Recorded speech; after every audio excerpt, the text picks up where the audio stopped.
A word to the wise. We are an explicit podcast tackling content with adult themes as well as entering spoiler territory if you aren't caught up with us. You're probably ahead of us right now because Crossland is a fuck up and mistranslated our reading from last week's notes that he was reading off of and said we were going through chapter 16. That was a lie that he perpetuated through all of our social media accounts and repeated that lie incessantly. We're only going through 15. Yep. Blame him.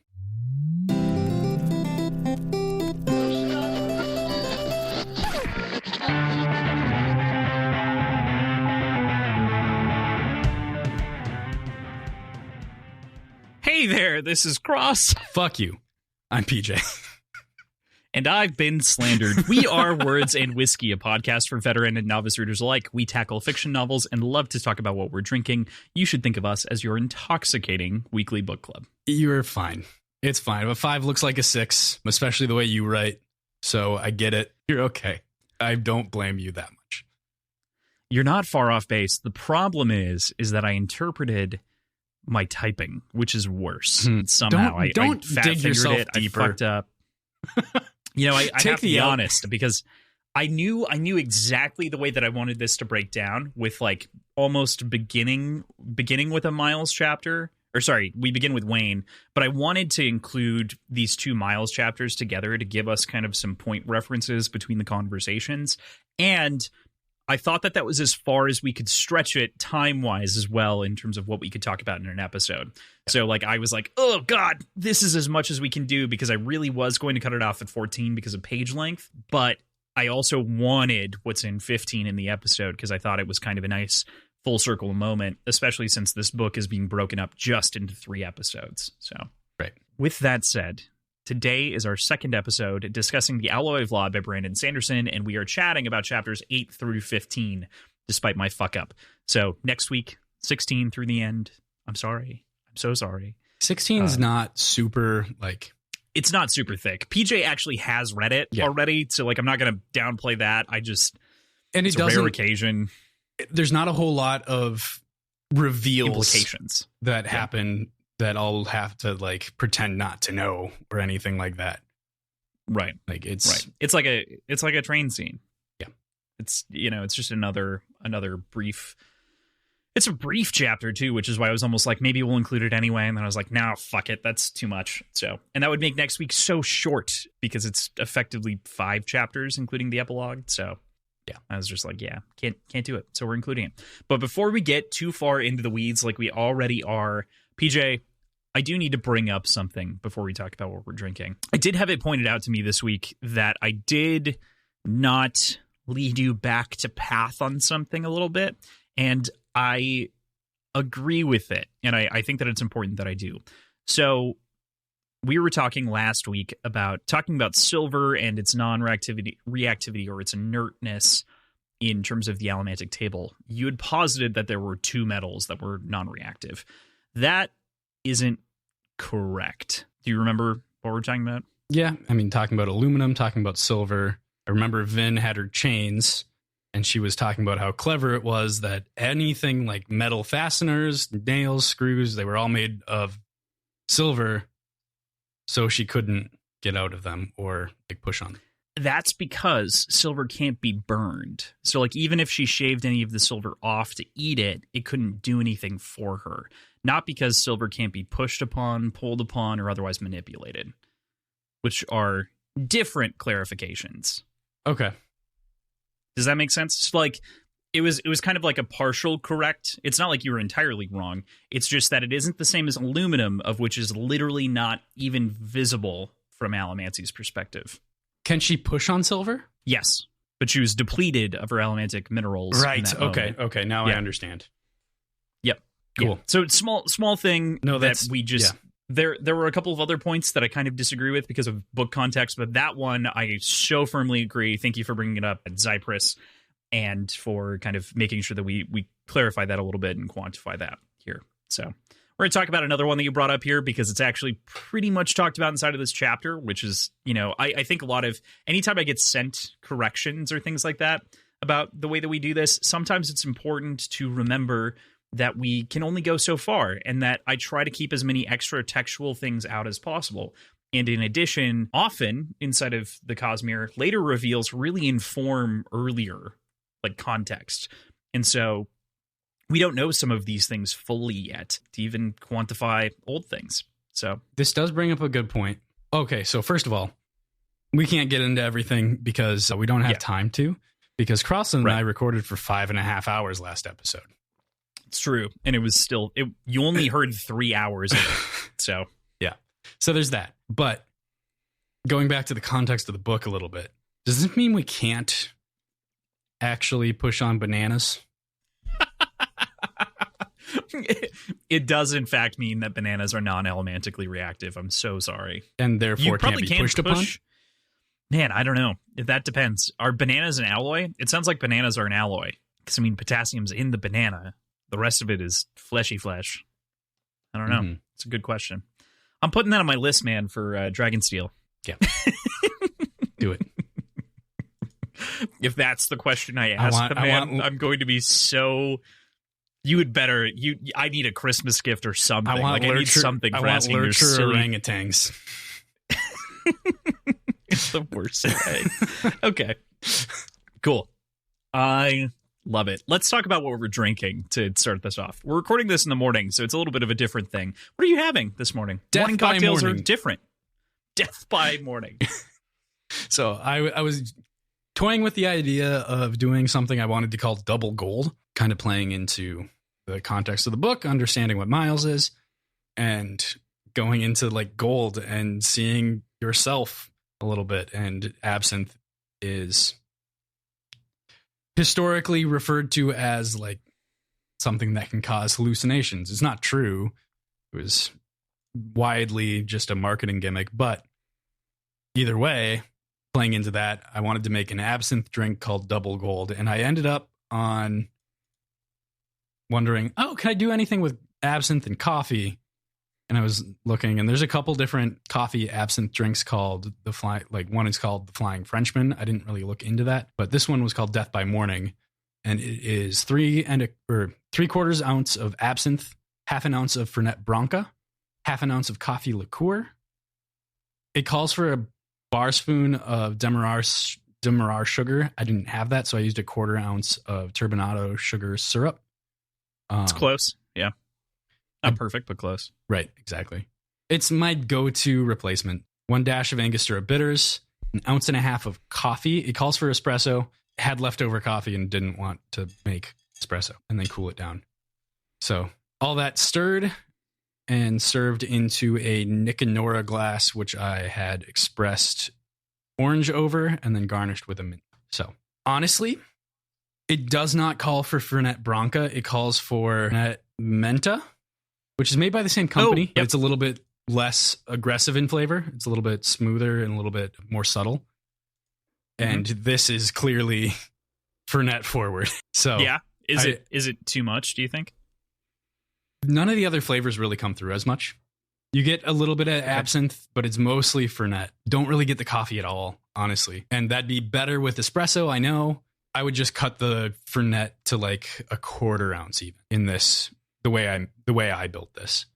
But it's not bad. It's good. Like I'm enjoying it. Yeah. Might cut the sugar down even a little bit more, but I think that's mostly due to the fact that I used Kahlua for the coffee liqueur, which is notoriously sweet. Which is already going to be more sweet. Yeah. Versus something like Grind or Mr. Coffee. Yeah. Even Grind's pretty sweet. Yeah, but it's not the same kind of sweetness. It's not like the creamy sweetness that Kahlua has. There's like a little bit more of that rum punch, and Grind is sweet for sure, but it's not the same. I don't know. Yeah. I do feel that though. Cool. What are chasing? Chasing that with Passionberry Peach Puff Tart from the Brewing Project. It is a sour ale with milk sugar, passion fruit, peach, blackberry, and marshmallow flavoring. Nice. So should be pretty good. It's a fruity smoothie sour from Brewing Project. They're always delicious, but definitely more sweet than sour, as that style tends to be. Cool. Yeah. Love it. What about you? So it's morning, and I do like a Bloody Mary. And I got it in my head last night that I didn't want to make a Bloody Mary. I wanted to make a Bloody Maria. I've got good tequila. I've got like a lot of the things that I need on hand to do that. However, I was also like getting mixed up in like thinking about the book and story because I was up until 2 a.m. writing notes, and I was just kind of consumed by it in a big way, and was trying to come up with something that kind of could fit the line of like maybe something Blackbeard inspired and do something like, you know, Edward Teach-ish with a Mary, calling it, you know, I think his name is Mary's Revenge, the name of his boat. And so like calling it that and playing around with shit. I ended up in a very different territory, but inspired by the Bloody Mary. So I'm calling it a Blood Seeker because why the fuck not? The ferrochemical power for rejuvenation and life and health. I love that as a name for what this beverage is, you know, a morning drink. So it is a spin on a Bloody Mary. So I'll run through that. Bloody Maria, even. So it is 2 ounces of tequila, a half an ounce of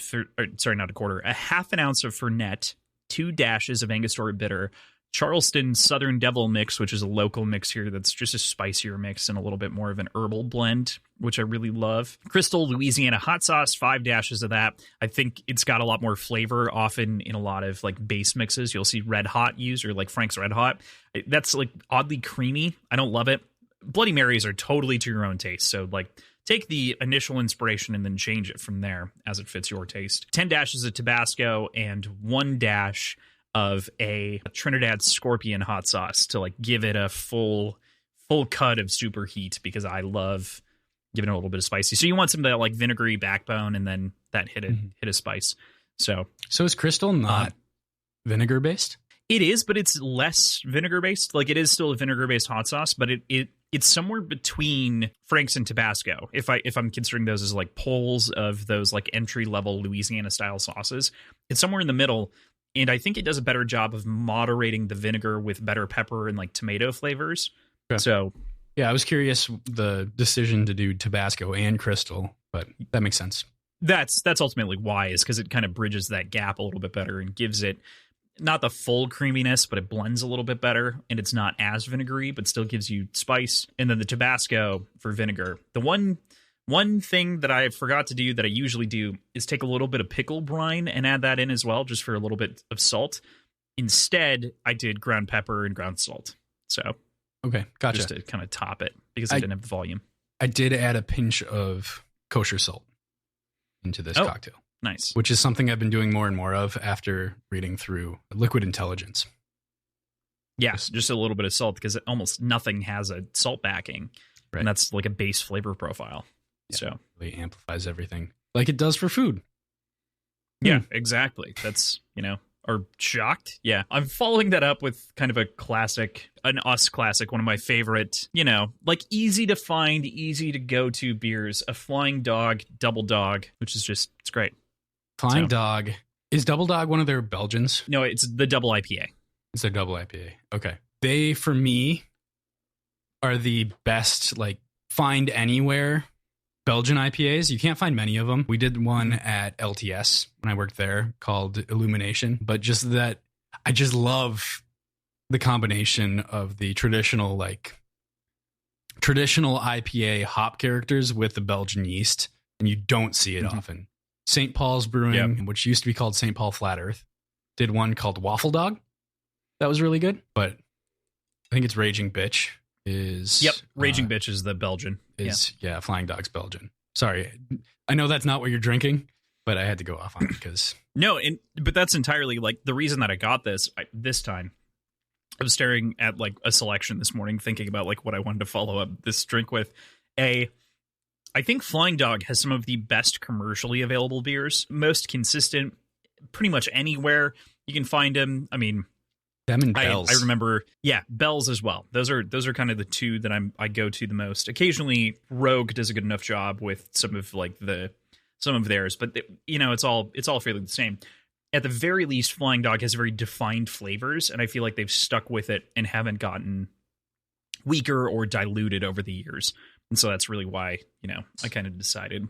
Are they still independent? I think so. I don't know. What I love about them as well, from just a full package standpoint, is their artist for all their can art is Gonzo. Sounds right. The guy who did all the art for what the fuck? Why am I blanking? Fear and Loathing guy. Hunter S. Thompson? Yes. Yeah. Yeah, he did all the illustration for Hunter S. Thompson. His name is Ralph Steadman. Ralph Steadman. He did Gonzo. That's it. Mm-hmm. Yeah. Yep. Flying Dog Brewing. They are independent, for the record. They are an independent brewery, which is crazy. That's I awesome. actually didn't know that. I So assumed that they were a distributed beer, and that makes me like it even more, actually. So that's sweet, because I figured it was owned by one of the big distributors. No. So there you go. Yep, they're good. They're good stuff. I like them. Dogfish Head is in a similar boat as them as well, I think. Yeah, right. They're a small brewery that I don't think anyone's bought. So still smaller. Big, nationally distributed, but small enough that they're not owned. Yeah. Or good enough that they're not owned, I guess, is the way very true. Like, I mean, comparatively, like Voodoo Ranger, for instance, and Rogue, I think are both. Ranger is New Belgium, right? Yes, and I think New Belgium is owned by Heineken? AB InBev. Is it Heineken? I can't. That sounds right. Regardless, it's one of the big brands. So same as the people that own Lagunitas. Oh, Bell's got bought, didn't they? Did Bell's get bought? I think Bell's did get bought. I bet you're right. Or there was talk of them being bought. Little World Beverages. Is that who owns Sapporo? Maybe? Merges with New Belgium under Kirin. Okay. Kirin owner. Like the company that owns Kirin. Yep. And Kirin does own Sapporo, I believe, and a ton of other distributors. Anyway, that's very interesting that it's owned by a Japanese company. That's not one of the big, not one of the big players in America. So I'm more down with that than, I guess, more consolidation under AB InBev. Yeah, they did some real shady stuff, though, with their funding and things that they funded. Well, that's not something to get into here. Sure. Yeah. Fair enough. With that, we'll leave our little drink segment here. And before we start the chapters, PJ, I just want a little talk about what you liked about this week. How are you feeling? I am fully invested. Fully invested? I'm just invested. Invested in the characters, invested in the story. I'm feeling it, man. Mm-hmm. Which I feel like I should be at this point in the story. We're more than halfway through. Oh, right. Yeah. Feeling good about them. Yeah, this book is, the way that I broke it up is basically into thirds, 20,000 words a week-ish, with a little bit of leeway. And yeah, you should be invested. The question is are you invested enough to read, maybe this is the question. Are you invested enough to read like 4 more books with these characters, or 3 more books with these characters? Yeah. Yeah? Yeah, I think so. You played that so fucking nonchalantly. Okay. All right. Cool. Yes, I am. I still have some things that I know you will point to as evolutions and improvements in Brandon's writing that I liked better in the first series, but that's just a quirk of mine I can understand. So there's that. But yeah, that's a small hiccup to land on. One of the things that he says in the annotations, one of his goals with this book was to have something that actually had a brisk pace and wasn't so epic in scope and, really kind of filled out with sort of the things that he had called like hallmarks of epic fantasy, which makes sense. He had just written 4 back-to-back epic fantasy novels like we talked about before. So like him wanting to write something that's shorter, faster, punchier makes so much sense. I mean, with 3 Wheel of Time books and The Way of Kings under his belt, that's, I think we said it before, but it's like over 1.6 million words in 4 years. And he was like, God, I just want something that's like just punchy and not as like meaty and crazy. Mm-hmm. So, and then he turned this into something meaty and crazy. Yeah. Right. But you can tell that this is like a breakneck speed kind of story for him. Mm-hmm. Yeah. Yeah, he's flying by all accounts. So with that, we get into chapter 8 here. To avoid having a 5.5 hour episode, we're gonna get into it right away. So this week we start with a new point of view, of course, and that's Wayne's point of view. You knew it was coming, right? Like it had to be coming, given everything that we knew and kind of hopping around. And boy, it's a whimsical switch in tone, and also kind of a literal switch in tone in some cases. I have to recommend the audiobook here, as Kramer's accent work and character work within Wayne's monologue, an inner monologue, outer monologue, is top fucking notch. Like the way that he moves between accents, trying to be like, okay, this is that, and Wayne is trying to piece it out in text form, is so it's a lovely combination. Yeah, it is my stand-in right now for the breakdown of combat.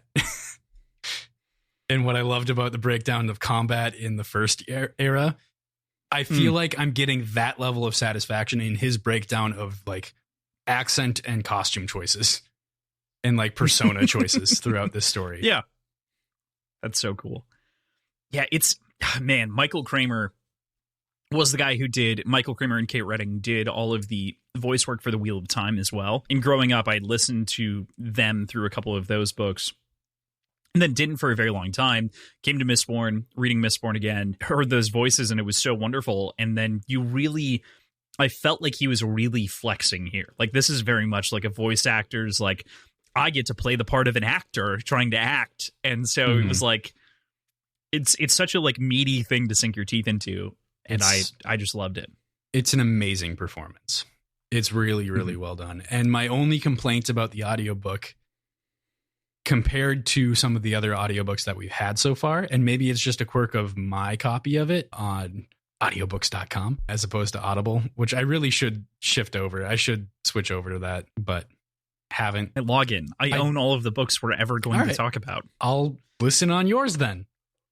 Okay, but the audio quality is so much lower, even compared to the first Mistborn books for some reason. Like, it's just grainier. That's got to be audiobooks.com. There's none of that in Audible. I don't know. Weird. That's got to be audiobooks.com. I'm gonna just posit that that's probably what it is, which is very odd. I would say, because I have no audio quality issues. That's what's okay. Yeah. Weird. Switch, you bastard. Just make the switch, goddammit. All right. Wayne's guys that he barters for, and the whole interaction that is that of like a consummate con man and quite the method actor. We've been talking about this acting already a little bit. But when he confronts Breton in his new disguise, man, this whole scene just unwinds wonderfully. Like a play on the idea of like a fantasy police procedural. It's just awesome. I really love the whole thing. The whole prior claim and missive bit as it goes back and forth, like a juggling of the joke being like, oh, we sent a missive, and like, oh, we sent a missive and you didn't see it. You even hired a girl. Like, so good. It's a perfect little dance. Yeah. It's done so well to the point where you don't know how much is con man and how much is research. And we still don't know that truly. Like, how much of this was information gained through his understanding of how police work and like investigations go, how much of it is recon on the other precinct that we knew he was there. He got the uniform from it. Like, he was there, so he could have gotten some research off page, but it's also like he knows everything about this guy and how to interact with him. And it's clearly a be confident and act like you know what you're doing, and he's prone to believe you kind of deal. So I don't know. It was a fun passage to read. Yeah, totally. And like you said, it's such a brilliant balance of like knowing exactly what Wayne is going to do, and like him being, like I said, a consummate con man, but at the same time being such a method actor that it's like it's unclear. And especially when you get Wayne's backstory later, it's even kind of further blurred, because he was kind of a thief and kind of, I mean, this is the way that he copes with the world. This is the way that he lives, you know, kind of doing right and whatnot. And I don't know, it just makes Wayne such a lovely character to be in. Can he be cheesy at times? Absolutely. Absolutely. He can be a little over the top, and, you know, I think cheesy sums it up, but like, I still think it's wonderful. So we've talked quite a bit more off recording than on, but we've mentioned it a few times in the show, talking about a Mistborn video game and like how that might get adapted. I know there was some sort of thing that was like in existence for a little while, right? That was a project to show how it could be done in Unreal. Yes. Okay. But that was not there was also a project that was being worked on by Brandon that was like a prequel, basically. Not with Kelsier, not with most of the crew, but associated with the world and the Final Empire. I think it's a mistake, and I can't believe we haven't talked about this. And maybe we did, and I completely forgot about it, and now I'm bringing it up like it's my idea. But this as a tabletop RPG makes so much more sense. Buddy, it exists. We're playing it. Fun fact for you, 2 of the short stories that are in Arcanum Unbounded, of which you can read both of them now without problems. So the 11th Metal and the Pits of Melantia are both actually derived from the Mistborn books. So they're there were short stories that Brandon wrote as inserts into the books themselves, just to give some world context and some ideas and show things in action, but they're canon too. So okay, how does that play into tabletop? Well, they're in the tabletop books, so they were originally published in the tabletop books only. So they were like canon pieces inside of the books, and then they were compiled. I thought you meant into the Arcanum. Like Mistborn Era 1 books. I misunderstood what you said. Oh yeah, no. So 11th Metal is obviously Era 1. There was an Era 1 tabletop book, and there is an Era 2 expansion with kind of some of the Faring and Twinborn and stuff like that. Colossus Blooded, in addition to this second short story. So yeah, both of those are kind of attached at the hip in their own right. Okay. Well, we should play that. Yeah. I think it would be cool. It would be a cool thing to do on Catacomb Party. We'll see. Could be fun for a little one-shot. Be fun for a one-shot. It could be fun as a game night thing. Sometime could be fun as a game night thing. That'd be a little intense for game night, but it could work. It'd take a lot of prep. It would take a lot of prep, but something we could pull off. It might be fun. Regardless, I think that, like you said, it is rife for a tabletop because the rules are so hard. Because all of this is so hardened, it makes it so that there is a physical system that you can latch into very easily and play inside of the RPG space without a whole lot of work. Mm-hmm. And removing the focus on the Mistborn kind of side of things makes this like perfectly set up as classes for different parties to be crafted, right? And especially with Twinborn at play, right? This is actually something I haven't talked about this at all. We haven't talked about this at all in the show, but 17th Shard actually is a show going on called Diceborn that I think they're doing 1 episode a month or 2, which is just a fun show, which is an RPG show using the RPG system from Mistborn. So I haven't watched any episodes. They have it. It's a video podcast in addition to an audio. Apparently it's really great. Apparently people love the production design of it. So I personally haven't watched it to recommend it, but I would say I trust everything else that I've seen from 17th Shard. Obviously we invited them on the show. I assume it's at the same quality, if not better.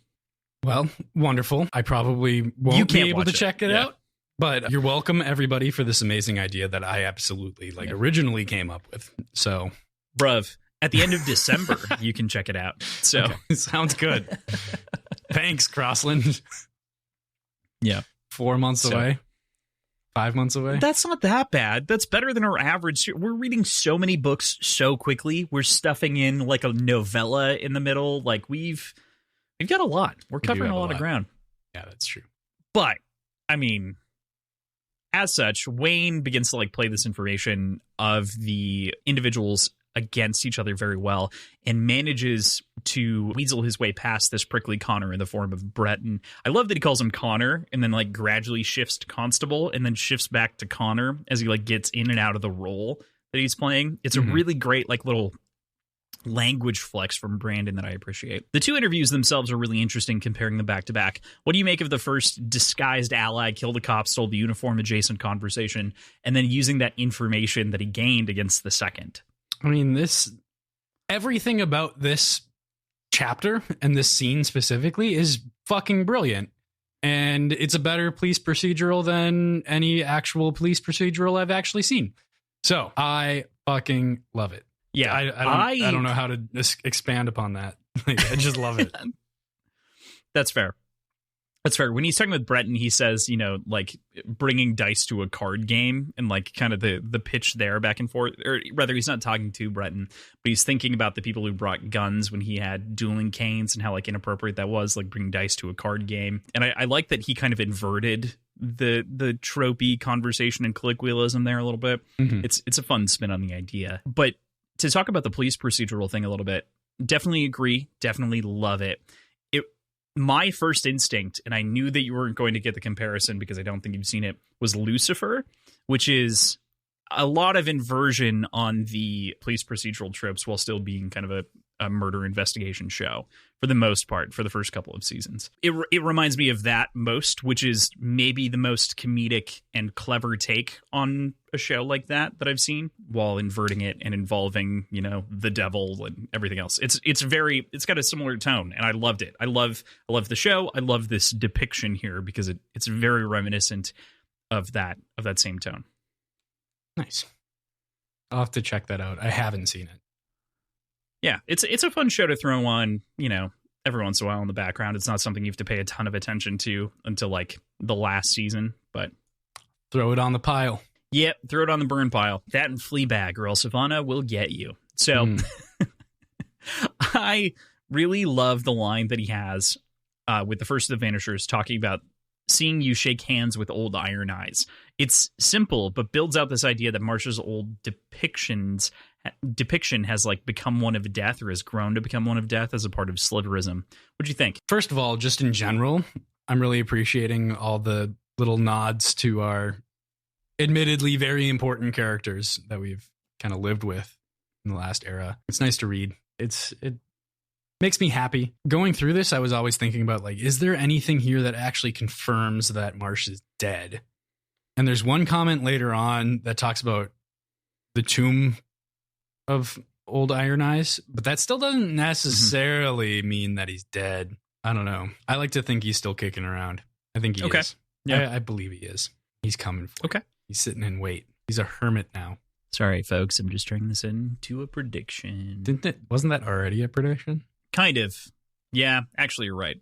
It was a prediction of who's alive and who's dead. So you're just sticking with that, which, makes sense. But they do say Tomb of Old Iron Eyes. I think it's in the last chapter. I think it's something that Miles kind of whispers to himself when he's like running through things in his head. He's like, by the Tomb of Old Iron Eyes or something. Yeah, it was used as kind of an exclamation.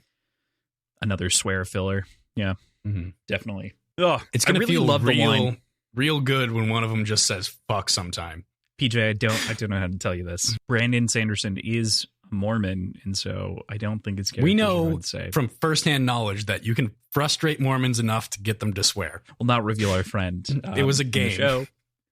It's true that we played. We were teenagers, so it was maybe a misguided game, but we played a game, and we did in post. Yeah, it was truly more justification in the back end of us playing poorly and saying, no, we were doing that to frustrate you. And it was more just us being bad at video games. Us. How dare you rope me in with you? Yep. Got him. Got him. That said, is he going to publish it? That's completely different. I really love the line that he has with the first of the Vanishers, talking about seeing you shake hand. Fuck, I already said that. For the record, it's not that this is too hot, but it is causing me to salivate more because it's spicy. And so it's like throwing my whole game off in my head because I'm dealing with another factor that I don't usually deal with on the show. Crossland, too wet. Too wet. Jeez. So to talk about the information given itself, the Vanishers are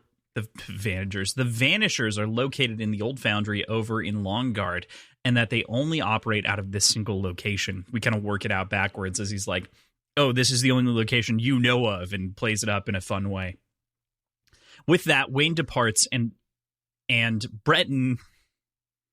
What the fuck did I don't know what you wrote. I really can't understand it. Ah, yes. That's what I meant. So it was like Dennis the Menace, but Breton the Menace. But anyway, okay. With that, Wayne departs, and Breton the Menace is left without any perfect clarity on what exactly this constable is attempting to accomplish. It's a clean getaway, especially considering he stole a bunch of scones. Sorry, was given scones. Because absconded with, is not allowed to steal anything other than accents. And anymore. I love his code of ethics. I really do. Because he I don't think it's ingenuine.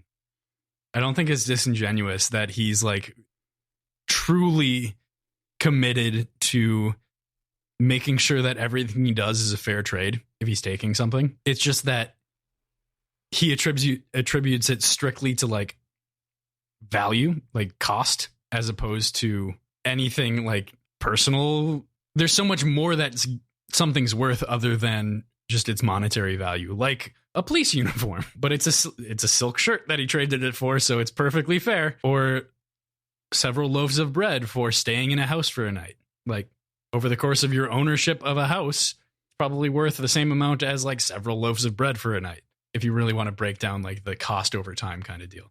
Like, I don't know. Like, I'm sure that's not a perfect example, but his code here is so strict in a very, very funny way that feels like a joke, but I don't think it is. I don't think it is either. I think there are two components to this, right? So one is that Wayne feels like your average thief character that's been like he's intentionally cuffed his own hands to prevent himself from being a thief, which makes him more interesting because he's restricted. And so he is forced into the situation where the only thing that he can do is trade. And the trades are a ton of fun. The heat is making me hiccup, so I'm like trying to cover hiccups so that it doesn't happen in the microphone all the time. So it makes him very fun, and I think that it's all of these trades are based on his perceived value, like what he believes his own perception of the value of this thing is. So there are a number of trades where it's like you had mentioned, like the loaves of bread for a place to stay. That is likely not actually worth it, but the person likes enough, and Wayne likes the trade enough where he's like, good, sweet, we're even. You agree, I agree, we're good. But later, other information is traded, and like, there's a lot of those trades that just kind of go on. The loaf of bread for a place to stay thing is not quite agreed upon because the person doesn't know he's staying there. They're gone. Right. Yeah. So I mean, there was later on. It's his gun or one of Renette's guns for something. Regardless, yes. I mean, it's a great example. But like, do they value the gun the same way that they value those documents? No. But it's based on his perception. Like, that seems like a great trade. And that's kind of the fun thing with Wayne is like he's got this point of view and this perspective that is so shockingly different and yet at the same time like adherent to the rules of the world that I really love. It's this weird going to like our alignment matrix like we like to do with our characters.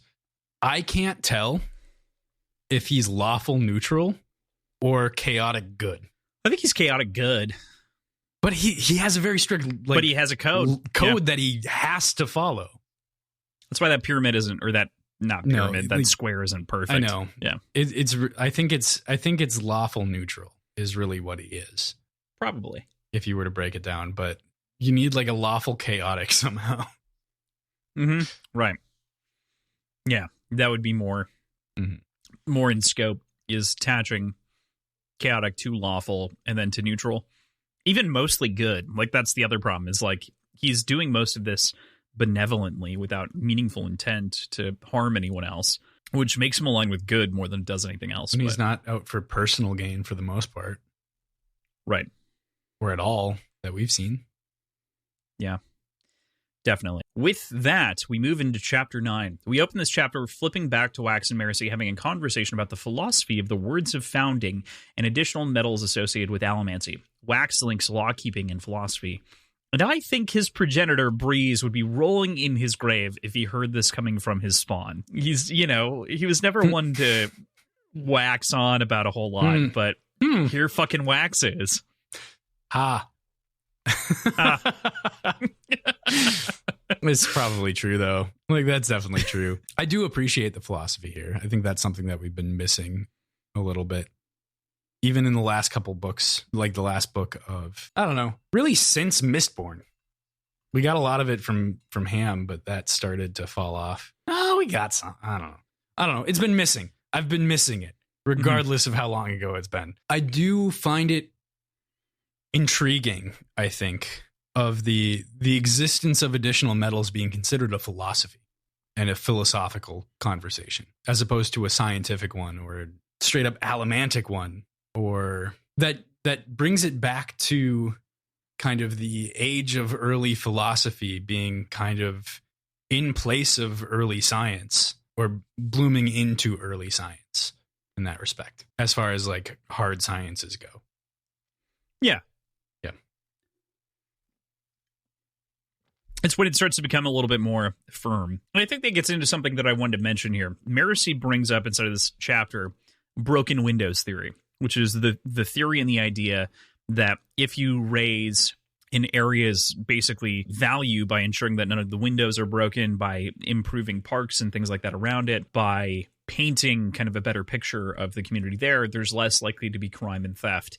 And I appreciate its inclusion because I think it does, like you're saying, there's like a timely merit to it where it feels like it's right for the time that this culture and community is in. They're in the first 300 years. They don't have everything figured out. They can't have everything figured out of being like a full-blown society. But there are like a lot of large issues with broken window theory, including like a race and culture, classism issues, probably being the biggest two.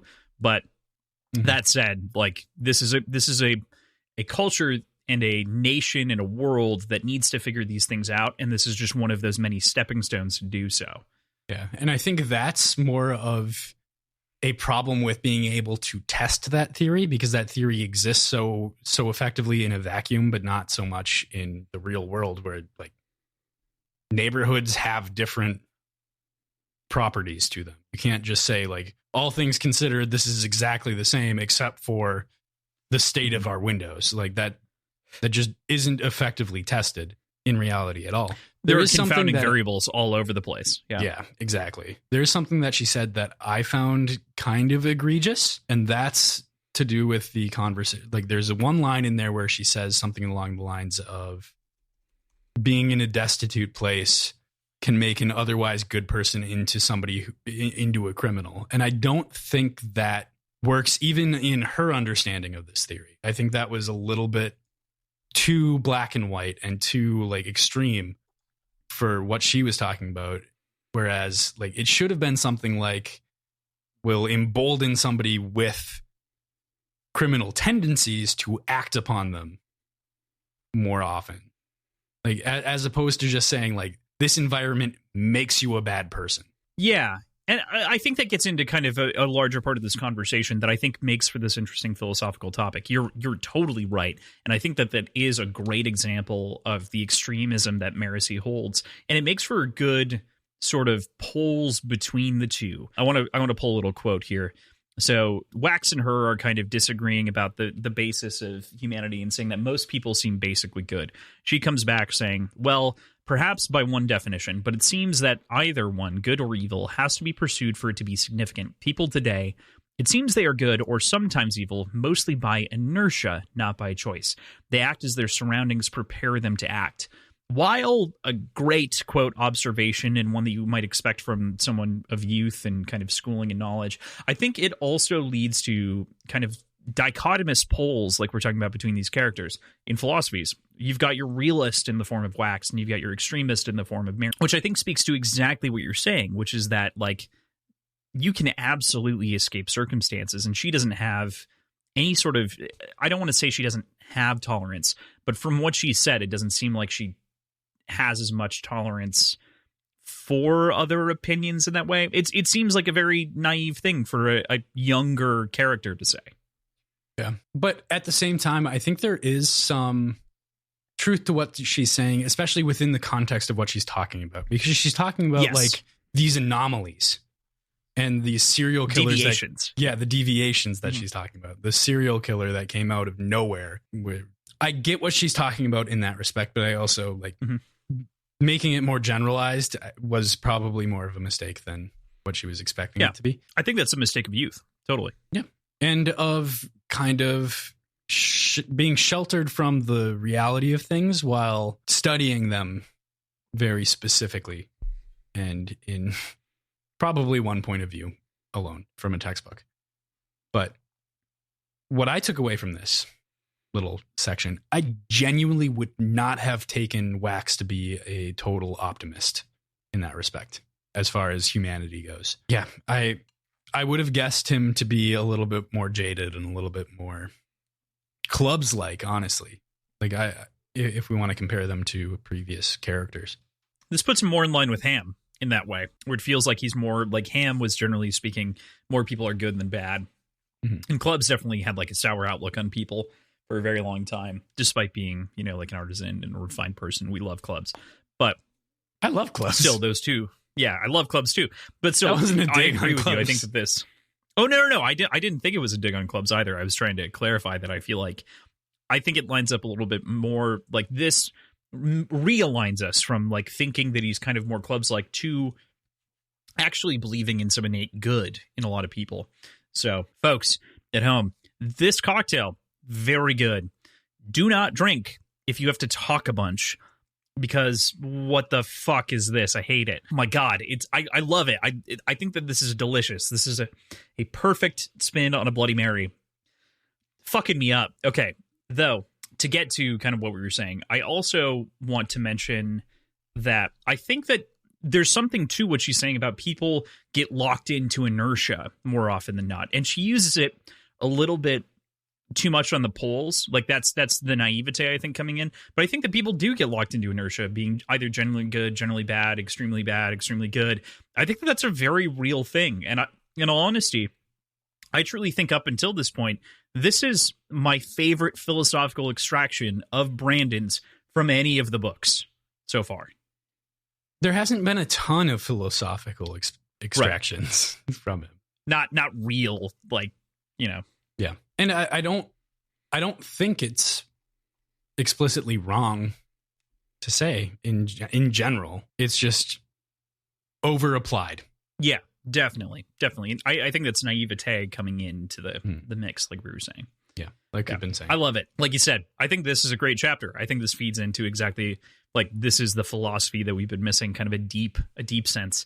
To me, in our conversations, it's a deep sense that we've been missing since Red Rising. But that's true.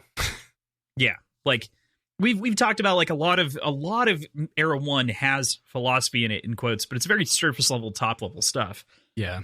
This actually digs. I didn't quite understand, for the most part, the strict, like, attribute of philosopher when talking about Ham. Like, he was the closest we had to it, but it really wasn't that strong of a trait of his. I think it's just how the writing has grown, right? Like, that's a huge component of what's happened here. So, and that's why, again, I think I've mentioned this a couple of times. I read the first Era, liked it. I was like, okay, we can cover it. And then I was like, all right, I'll pick up Era 2 and, like, see what the rest is about. And this is where I was like, okay, I think we have to cover it. And this is what committed me to the rest of reading the rest of Moran's works. And I was like, okay, I can see it.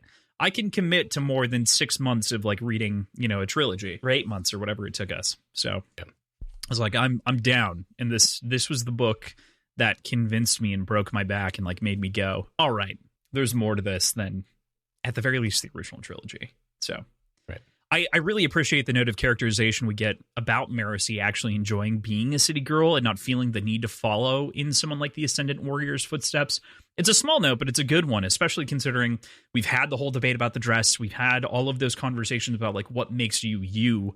And it feels like Marcy is much more solidly her than, you know, Vin was put together at the time. While I can agree with you, I do think that it skirts a little bit of a line with this writing for Brandon.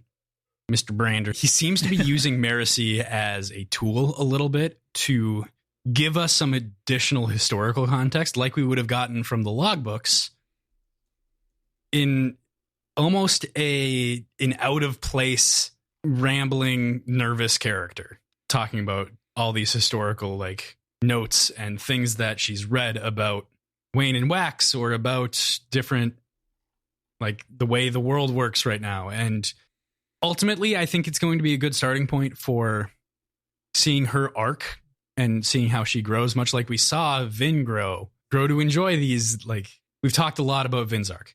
So, like, it's a good place to start for Marcy, but at the same time, I feel like it's almost a crutch that, like, Brandon is using to not use a logbook. Like, it's his kind of transition point. Okay, so I can see your info dump, and I'll raise you at the very least that this is also an introduction point to people for the series, right? Like, each of these eras in their own right, you're less likely. So in the book selling industry, if you sequelize something, each sequel sells less and less and less because you have to carry people over from book to book to book.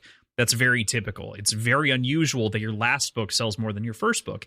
ever, because you have fall off at different points. So I think it's really smart of Brandon to, at the very least, try to incorporate these things. However, it also can feel a little dumpy, like you're saying, where it's just like it's here to explain something that is in the past.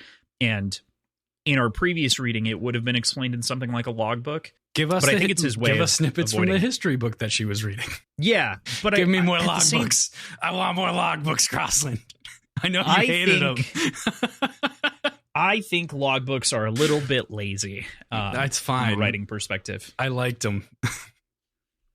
Yeah, I think they're a little too direct. It was fine. I don't have that many complaints about them. But I think that in the end, especially as you read more and more things, it's like, oh, this is an undeft way of giving us information. That said, what Brandon did do that's very incredible with the logbooks is he often deceived us with them, which was the play that I think makes the logbooks better in the end, is that they were a tool for deception that seemed to be giving us enlightenment. Now, think about a historical textbook talking about this amazing, heroic lawman, and then getting to see him actually act and not be the like perfect example of a law person that he's like made out to be in the history book. That's fair. That would work better. Which is effectively what we're getting, but we're getting it through Marcy. Right.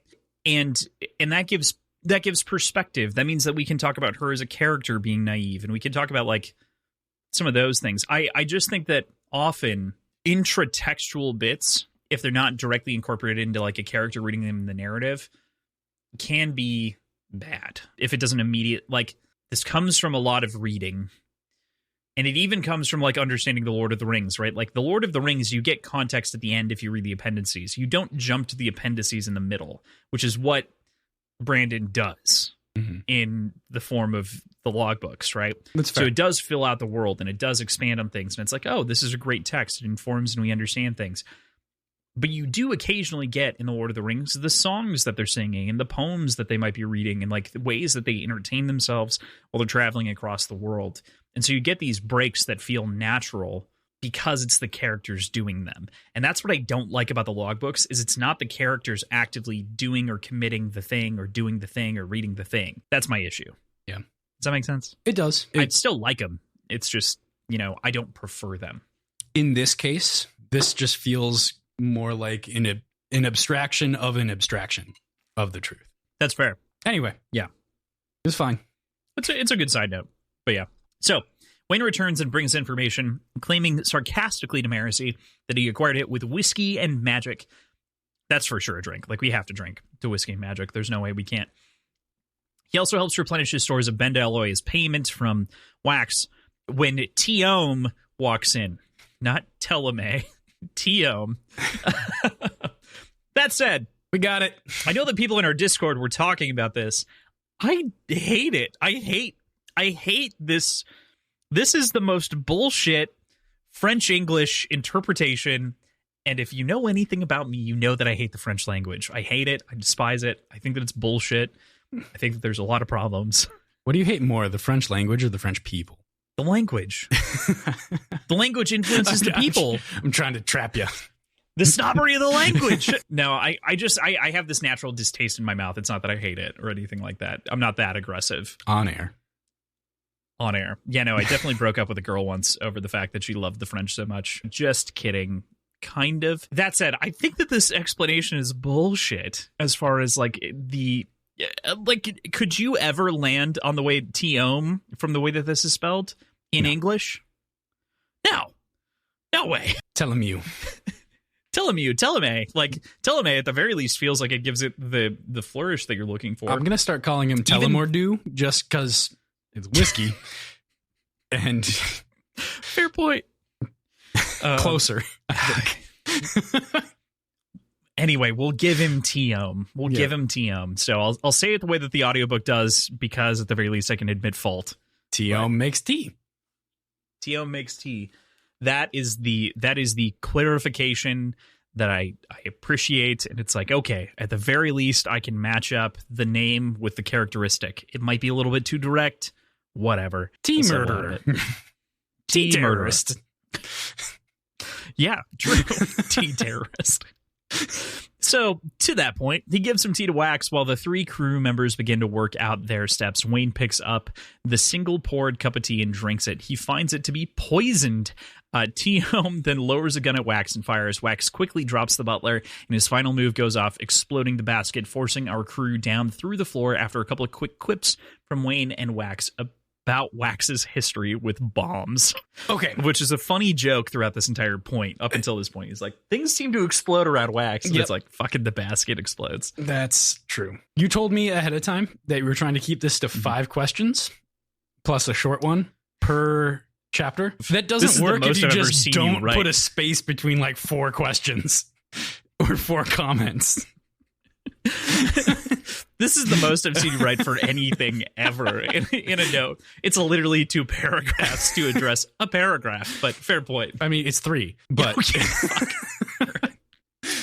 so I really appreciated the whiskey and magic comment, and it made me think, considering that this like magic isn't just a saying in this world, magic is a thing, and he was literally using whiskey and magic to conduct, like, that wasn't a joke.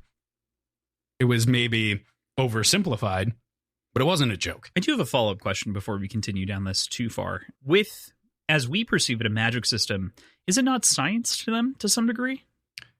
Oh, good point. Like, that's kind of how I read that comment a little bit. It's that's like, fair.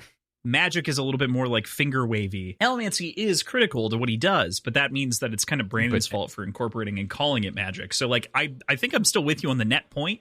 Yeah. But I hadn't even considered that they wouldn't. This is such a hard thing that it's not science. It is a science. Interesting. Okay. Good clarification. Thank you. I appreciate that. Like, truly. Yeah. Never mind. It's whiskey and magic. I think it's still. I think I'm still with you on the whole point, though, because I think I side on the other side of it, which is like, why would you call it magic if you know that it's science? Because that's kind of what he's pointing at. Like, I think, but I don't think he's actually the talking sarcasm. about. I don't know. I don't think he's talking about his bend alloy when he's talking about this. He might be talking about the disguises then and the acting. Exactly. Yeah. Okay. Yeah. All right. The acting. I didn't mean to shut you down. It was no. It's a serious perfect. thought that I have inside of these books. Is it's like it becomes such a hard magic system that it's less like magic. It's more like science. Like it is so strict that it is, As it should. The flexibility is almost gone. I love it. As it should be. Fuck you. Soft magics are great. You love the Lord of the Rings. Don't get at me with this. I know. I do.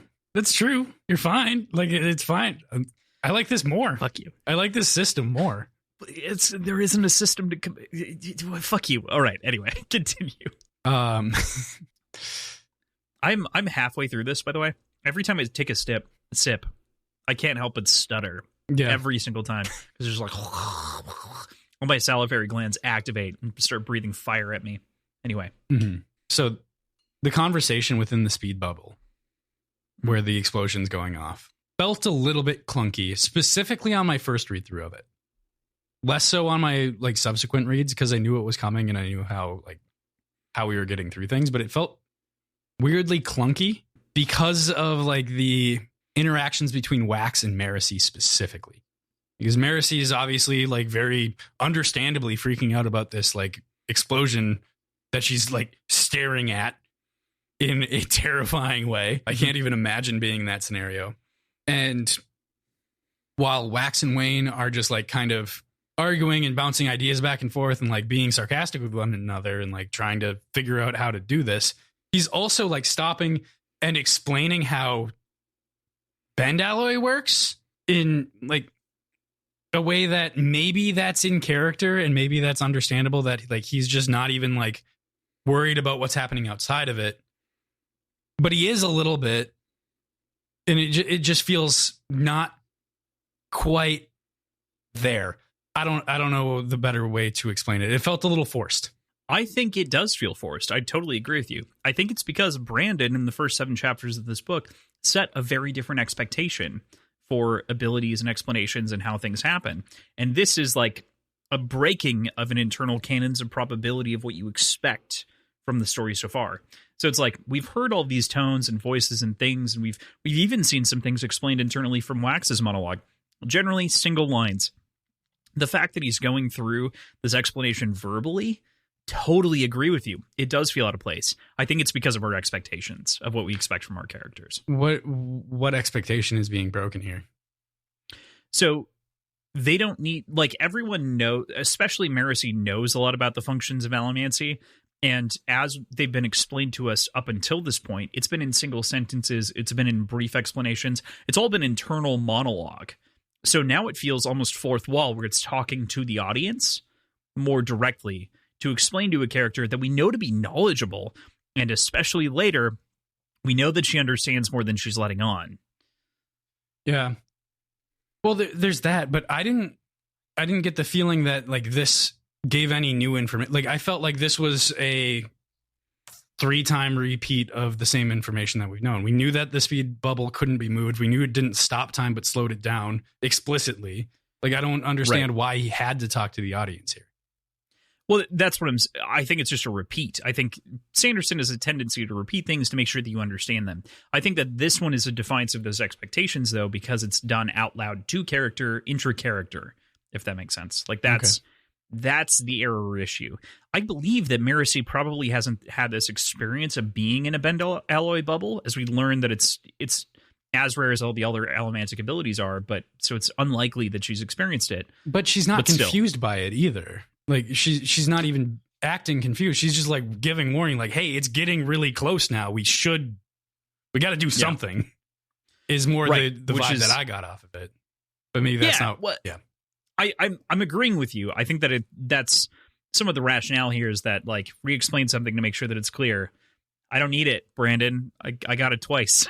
Like, you don't need to explain it, and especially this character gets it. Like, that's yeah. To if he's looking to preserve pace, to me, this is an edit. But regardless, it's not that big of a good point. Yeah. How'd you feel about the Butler betrayal, though? We were talking pretty high on TM. Dick. Yeah. What an absolute dick. Trying to kill our dear friends like that. Uh-huh. We called him Alfred last week. We did.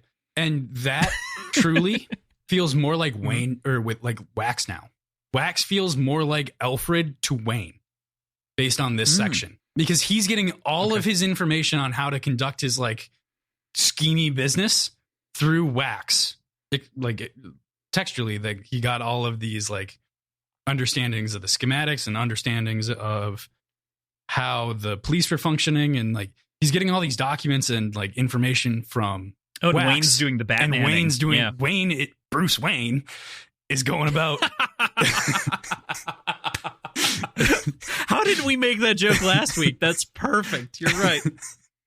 Like, that's the feeling. Like, I had that not realization, but, like, that thought while I was reading this week was Wax feels like Alfred. That's funny. That's good. From Wayne's perspective, at least. Mm-hmm. Right. Totally. And from the presentation of information, it totally mirrors that, matches that.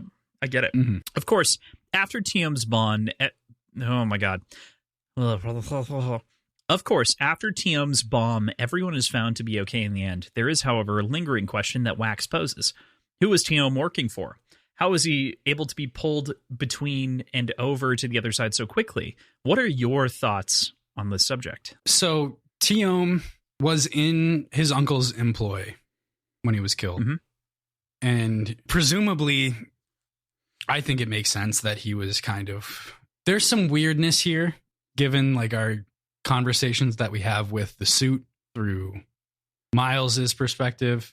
It feels like a play to get to Wax directly, but the suit doesn't seem to think that's the case. I don't know about that. I don't know how it all works, but... Sure. TM seems to have been a plant from the start, but it's giving me Condra vibes. TM gave me Condra vibes, and it's not just because he was, like, a servant. I don't know. Like, I guess we never really had a Condras act as servants, but, like, we never had one pretending to be a servant. We had Lord Renew, and we had the dog. That was pretty much it. Kelsier intermittently, but yeah. And Kelsier. But they were enslaved people to a certain extent. Not enslaved, but under contract, serving somebody. They had a master to a certain extent. Right. I would go so far as to say indentured servitude at the very least. Yeah. Something a little bit more. It rides that line. It rides that line. They're being paid. Yeah. They have a contract. But it's more oppressive than business. Yeah, right. Exactly. It's definitely a more binding contract. There's a couple of interesting things here that I do want to bring up in your thoughts with the Khandra and talking about the suit, Mr. Suit, Miles, and the like. As far as it goes, have you don't need to necessarily, but have you read any of the interstitial pages, the broadsheet pages that have come up? I haven't. Okay. So there have been 2 or 3. I'll just kind of let you know. But one of the bits that's in one of them is, and this is why I think it'll benefit you in the next books when they're actually read aloud, because you'll hear them, and we'll try to figure out how to piece that into episodes as we go where they're heard. But in the very first one, there's just a little ad that's taken out with like a glowing face or like a big face and some glowing eyes, and it says, "Have you seen the Faceless Strangers?" I think it's Faceless Strangers. It's something like that. It's very similar. And it seems to be alluding to Khandra. As we knew Khandra, though, all of them killed themselves at the end of the last book. They turn into mist wraiths, They turn right? into mist wraiths, and we don't know what happens after that. It's totally possible. We know that like humanity wouldn't be able to like just stick some spikes back into them and they'd be good to go. But Sazed has the power to do that. Right. And look, the only reason I say we know humanity wouldn't be able to do that is through context that the Lord Ruler, after giving up the power of preservation, tried and failed and was only able to create those 3 creatures or three beings, 3 entities while he was holding the power and not afterwards. Yeah. Presumably that means because it was because of the infinite like possibilities of where and how to spike them. Yes, definitely. Right. But I guess once you know where to spike a Khandra, you know that was the clarification. Yeah, that was the clarification that I was going to make between the two. Is once you know nobody Khandra is nobody has except Sazed, like you're saying, except the Lord Ruler, and now Sazed knows how to do it. Mm-hmm. So yeah, totally, Vin could have done it in like an off-page little jaunt, like, oh, here you go, 10 How would you feel about that if she did it off page, though? It'd be weird considering how present she was in the battle, but we also know from like, we know for a fact that she's able to do a ton at once. And Ruin was able to do a ton at once. I think it'd be a reasonable way to go back and like write something into it, because there was no way to resolve that in that book. It would have just been a thread hanging there, and I would have been more upset about her doing that and not doing anything with it. Okay. I think that tracks. Yeah. Totally get it. I do want to move back from the Khandra conversation back to TM just for a second, just to address kind of what you said about the idea of TM. So you think that TM is a Khandra? The one thing that I wanted to pose about the idea of him being a Khandra is Khandras wouldn't be that affected by bullets and wounds and things like that. Like, we know that they can be battered away and harmed by things, but to the degree that he is like bleeding and dying is a little bit different than as we understand Khandra to be. That's true. And there's a trail of blood, and I don't think they bleed. They're called Faceless Immortals. I said it wrong like 3 or 4 times. Faceless Immortals is the advertisement. Sorry. That's what it is. Yeah. If I would have read that, I totally would have said, oh, Khandra exists still. Cool. Awesome. Well, it's like a Got Milk ad. Like, it's like, have you seen a Faceless Immortal? And it's got like the eyes.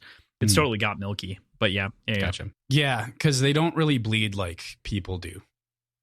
Right? No. Right. Yeah, and there's explicitly a trail of blood to the door frame.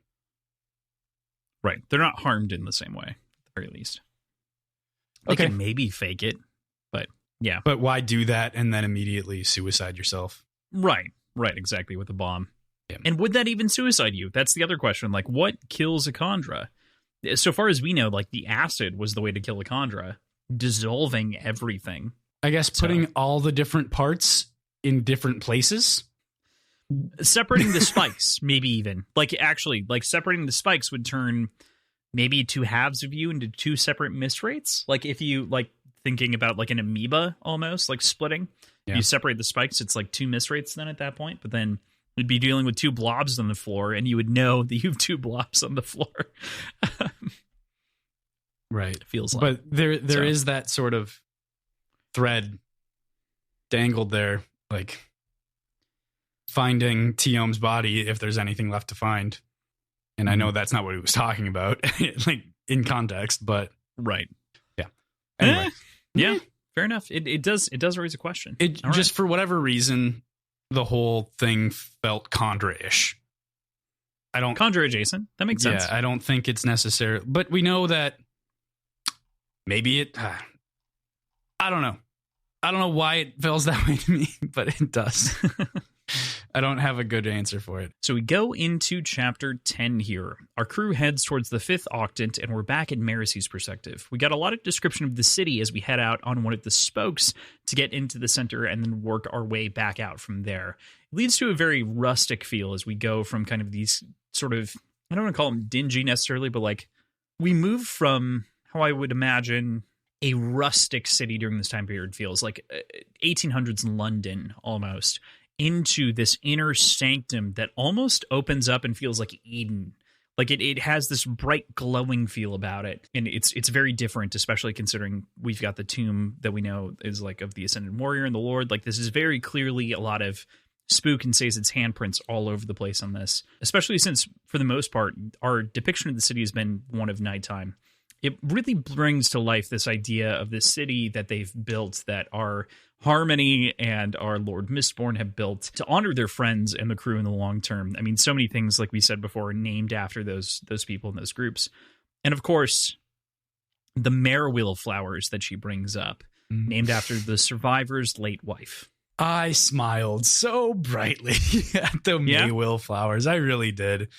It's a great way to honor Mare.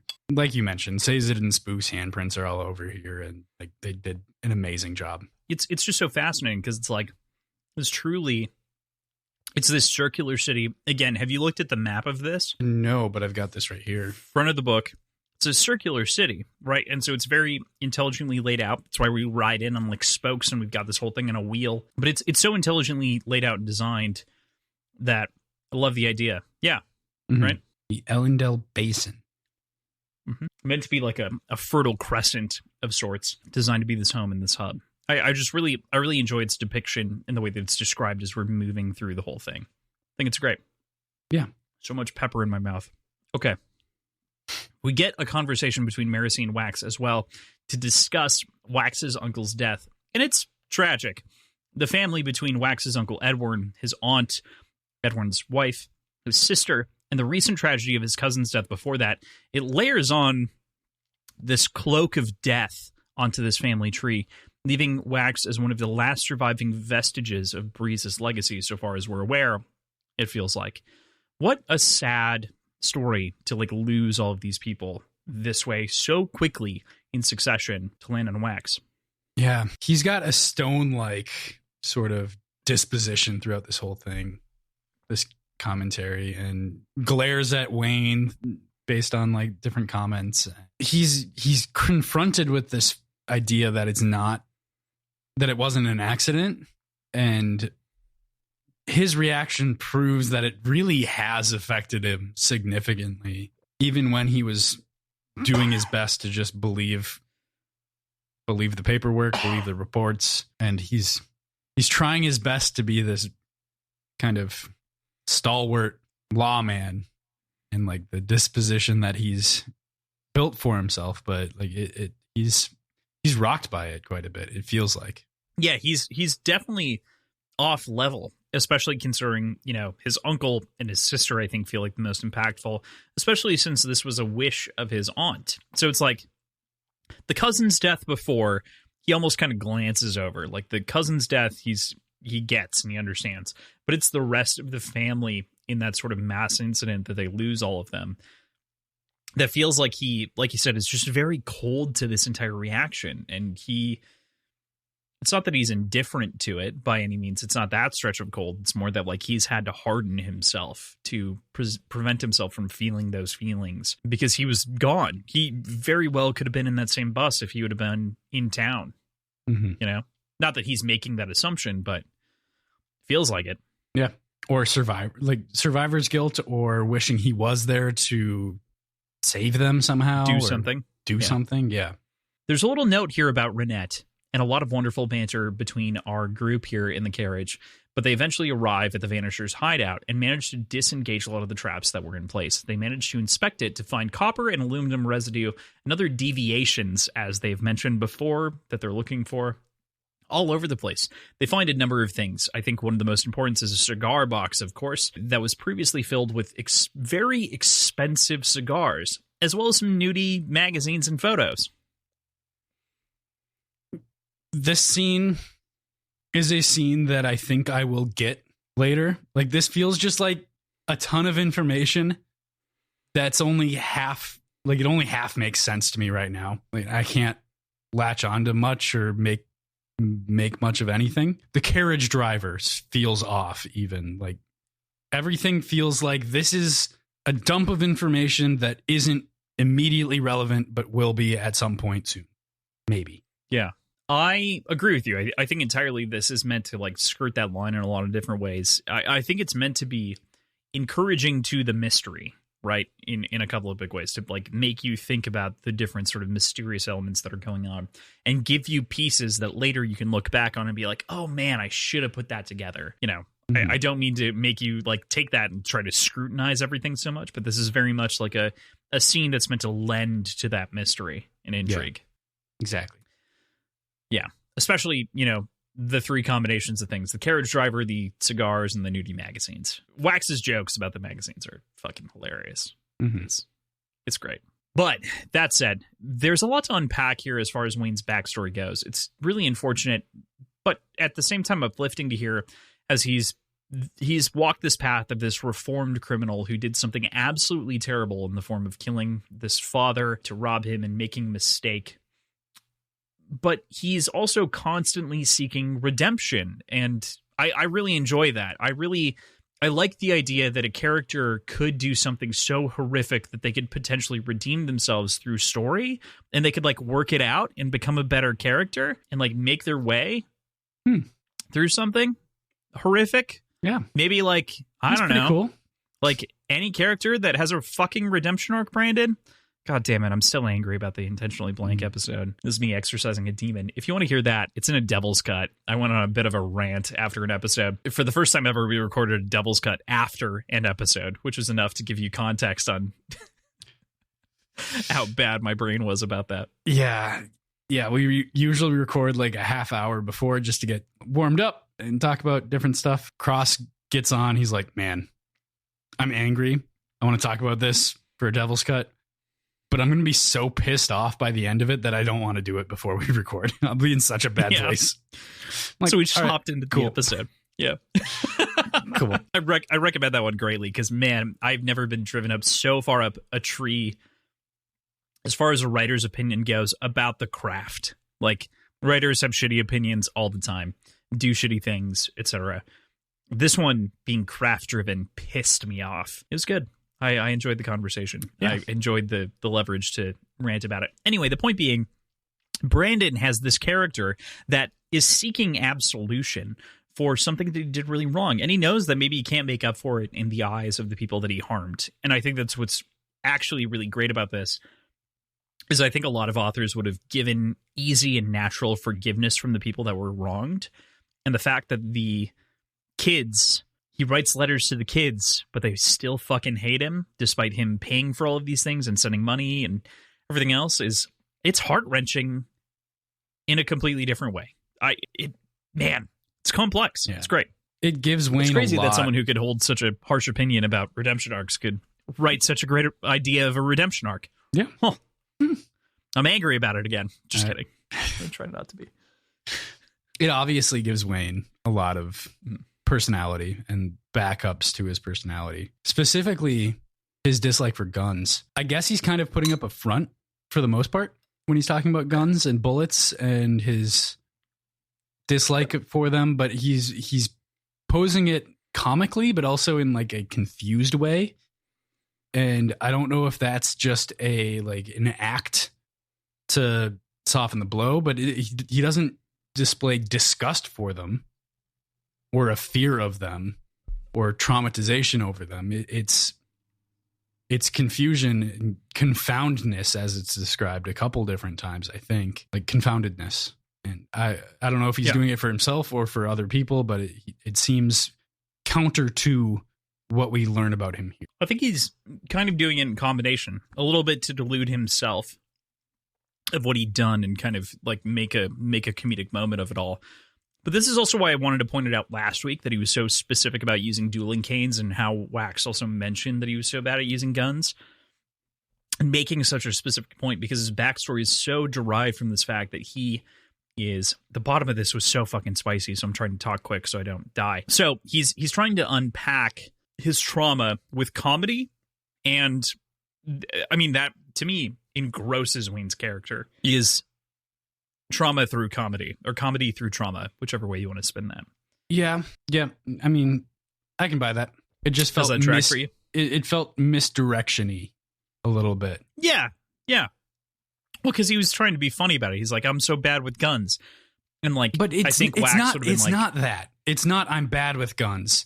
It's Wax talking about how he's confused by guns.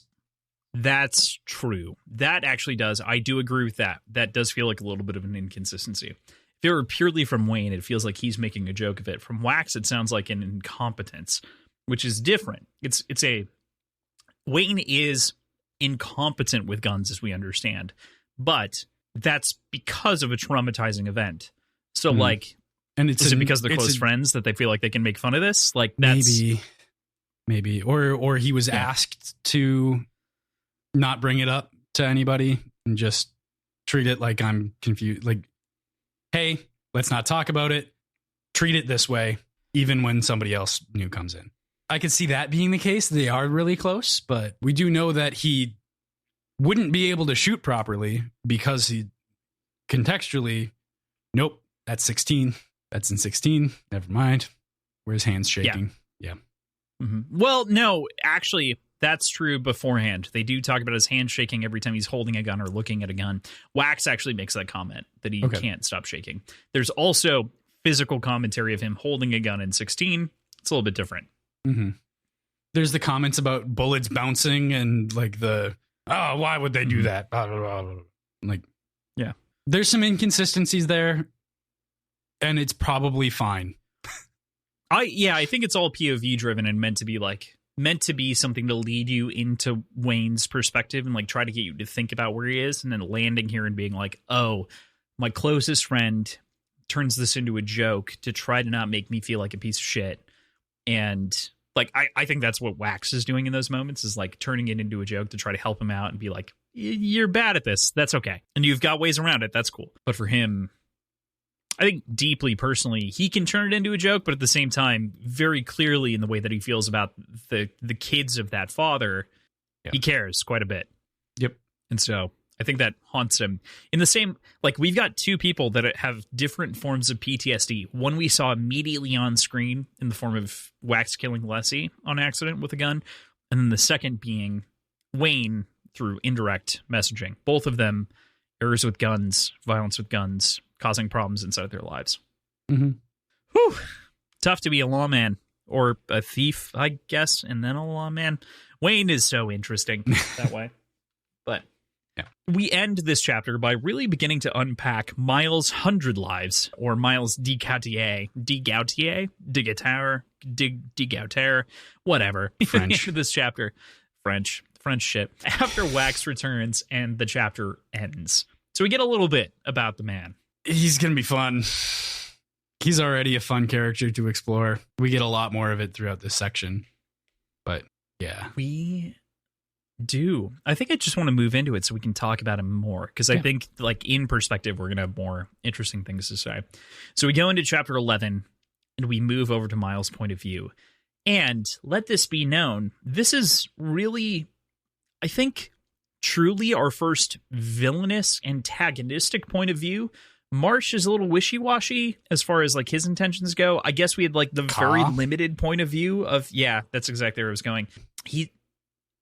Yeah, okay, I guess. But, okay, all right, I'm wrong. Fair point. But I think we get a lot more from these point of views than we do others. I think that we, outside of like Straff maybe being the only other one, this feels so deeply invested that I really appreciate. Yeah, I just threw another one onto the pile of characters that you mentioned. Yeah, fuck me, I guess. So I really appreciate Miles, though, because he feels the most... Tennessee doesn't really count. I mean, he's a like deuter antagonist at best. Motherfucker. But we meet Miles as he's holding a lit cigar, of which we can only assume is the very expensive kind, hanging out over the railing, surrounded by a couple of lieutenants, Tarson and Clamps. I don't know if Tarson's actually a lieutenant, but I mean, as close, he feels like the strong arm lieutenant, maybe. Mm-hmm. I don't know. But he walks down the tunnel after passing on the pieces of information, talks with Clamps about recruitment, and as such gives us a peek into his leadership style. He's fairly reserved and cold for a leader of a crew like this, but more mature, I think, than a lot of other people. Like, he's got a moral code developed and something there to him that feels very strict. I'd call it like lawful neutral. Like, he's not evil. There's nothing that he's doing that's evil. He's working against a system that he finds oppressive.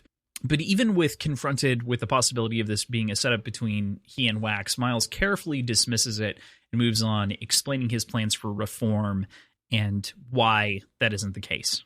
Yeah, I don't know if I'd even go as far as evil. Yeah, no, I don't think he's evil.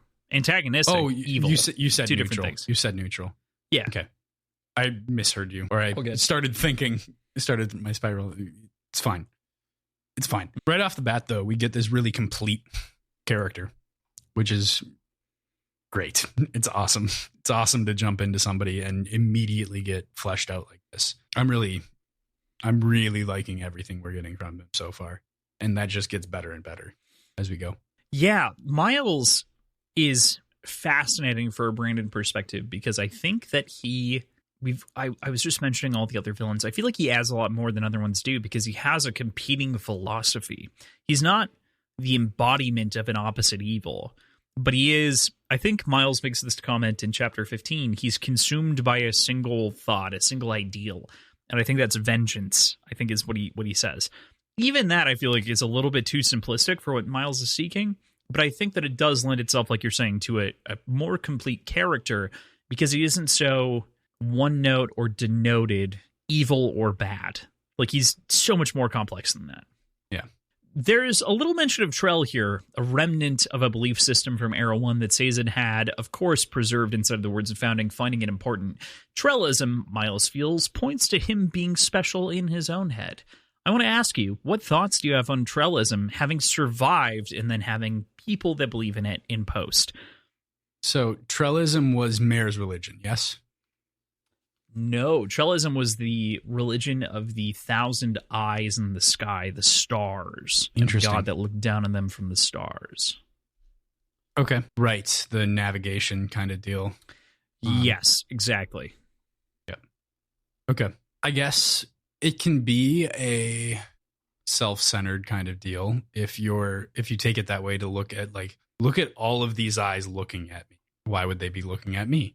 That might be a stretch. I don't know exactly how it goes. But I think in general, I'd like to explore the idea, like how Trellism and how this religion and his own view of himself is interacting with his gold and how he is able to see himself. And there's questions of whether or not there's still questions of whether or not it's a past self or an alternate self. So looking at all of that through that lens, I think will be interesting, but I'm really not sure what to make of it right now and why that makes him special. He is special. Like, clearly he's super special based on like his specific twin-born capabilities and combination, but I don't know beyond that. Yeah, more to go there. I mean, especially at the end of the chapter, we get even a little, or at the end of the week, we get even a little bit more on Trell. So we'll circle back on this, but it's good to hear, at the very least at this point, you're questioning the involvement of Trell and sort of the idea of these multiple religions. I mean, we've had I think 4 or 5 introduced at this point. Path, Survivorism, Sliverism, Trell, 4. But I would like to posit, just based on this like meandering conversation I had with myself right there, I'm assuming Hoyd has a similar twin-born capability. Just based on the fact that he's still kicking. Okay.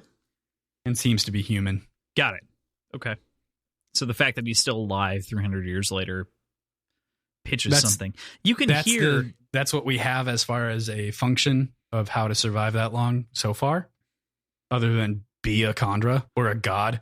So you can hear our brief conversation about Hoyd that we had again in the Devil's Cut. We did have a brief conversation about correcting a couple of pieces of information and adding a little bit of context to PJ's perspective about Hoyd in this book.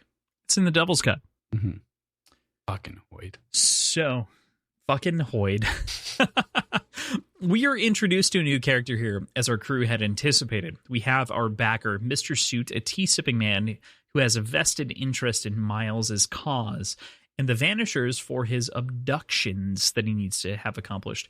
I find it interesting that even he thinks that the drama of the Vanishers and the mask of Miles to be a little much.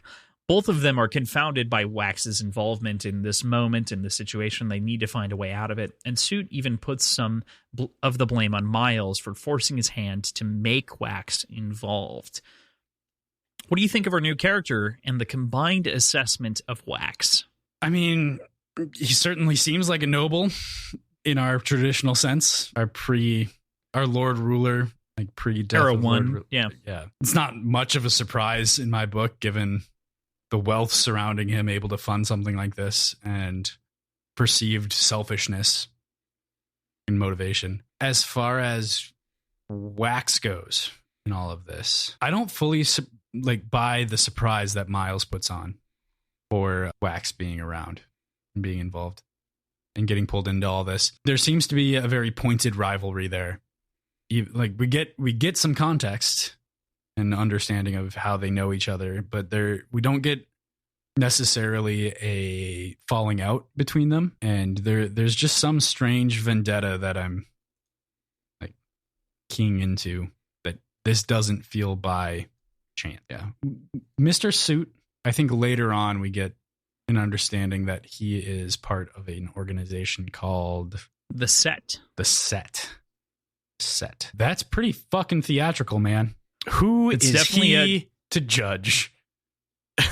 It's a setup, you know what I mean? Like it's a little like it's almost like too literal of a joke to like just piece in here, but like come on, man. Yeah. Mm-hmm. Mm-hmm. Yeah, he's allowed to be theatrical, but the Vanishers aren't. Okay. Mm-hmm. Asshole. Definitely. It's interesting because it's almost Illuminati-esque. We'll talk about that a lot more later. I think that's something that we should hold for that 15th chapter to discuss. But yeah, I mean, there's more to come in the form of Mr. Suit and Miles' interactions as they go. We get a little bit of interlude, and then we see the fallout of what happens here instead of the rest of the week. So this perspective ends with Miles and Suit hatching their own plan for an upcoming theft of an unrobbable train and how best to deal with killing Wax. I do want to mention, thank you, Brandon, for separating perspectives with the triple stars inside of the book. This is something that I think is really important to draw clarification points between perspectives, more than just like a line break or something else, because it does create a delineation. I know that the editors know this. I know that obviously he knows this. I'm being a little bit condescending here, but in actuality, in the Hero of Ages, this was confounding when it didn't happen. To me, it felt like a writer mistake. It felt strictly like a mistake. It's because I grew up reading Stephen King, and he flips perspectives pretty often, but always with the triple star, with the triple asterisk, to give you that idea that you're line breaking between people and characters. Yeah. So I'm glad it occurs. Up until then, yeah. It felt so clearly written with like the cinematography in mind. Yes. In which that works because you are trying to, as seamlessly as possible, transition between these characters so you can see everything all at once, as if you're not in a first person view. Like trying to put a third person view on a story that's strictly written in first person is, I think, what he's trying to get at in that in that final chunk of Hero of Ages, whereas this is better. I think it's better, but I understand what he was going for with not having it. They're both still third person, but I understand what you're saying. It's third person omniscient, third person limited. I get it. Don't need to say more than that. But yes, I understand what you're saying. I understand the differences. Misspoke. I totally. apologize. I believe you do. Yeah. It's a newer-ish thing to brain. So, or, I think it's something that you were probably taught earlier. Yeah. Out of sight, out of mind. But it's not something that you experienced because you didn't read more than what you were told to read. Yeah, not that I didn't experience it, but I never pursued it intellectually, whatever way you want to put it. Yeah. So, that said, though, I do appreciate how this ends, this perspective. Yeah. Feels like a heist film. Again, as opposed to the inverse of a heist film, this feels like a heist film. It does have that feeling. Like we bounce back and forth between like Western heist film, Western heist film, Western heist film, and nothing wrong with that. I love it. I quite enjoy the perspective shifts. Yes. So we hit. Go ahead. No. Okay. We hit that triple asterisk, and we move from.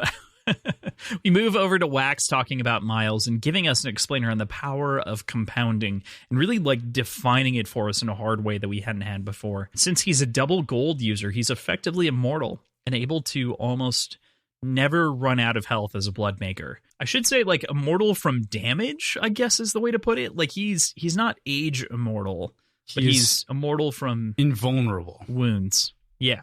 Yes, better. Which is, I think, the distinction that we made with the Khandra before. But he's still vulnerable. Like, he can still be killed, in theory, but... Not as a gold easily. savant. Yeah. I don't know if he can. Right. Because I was thinking about this.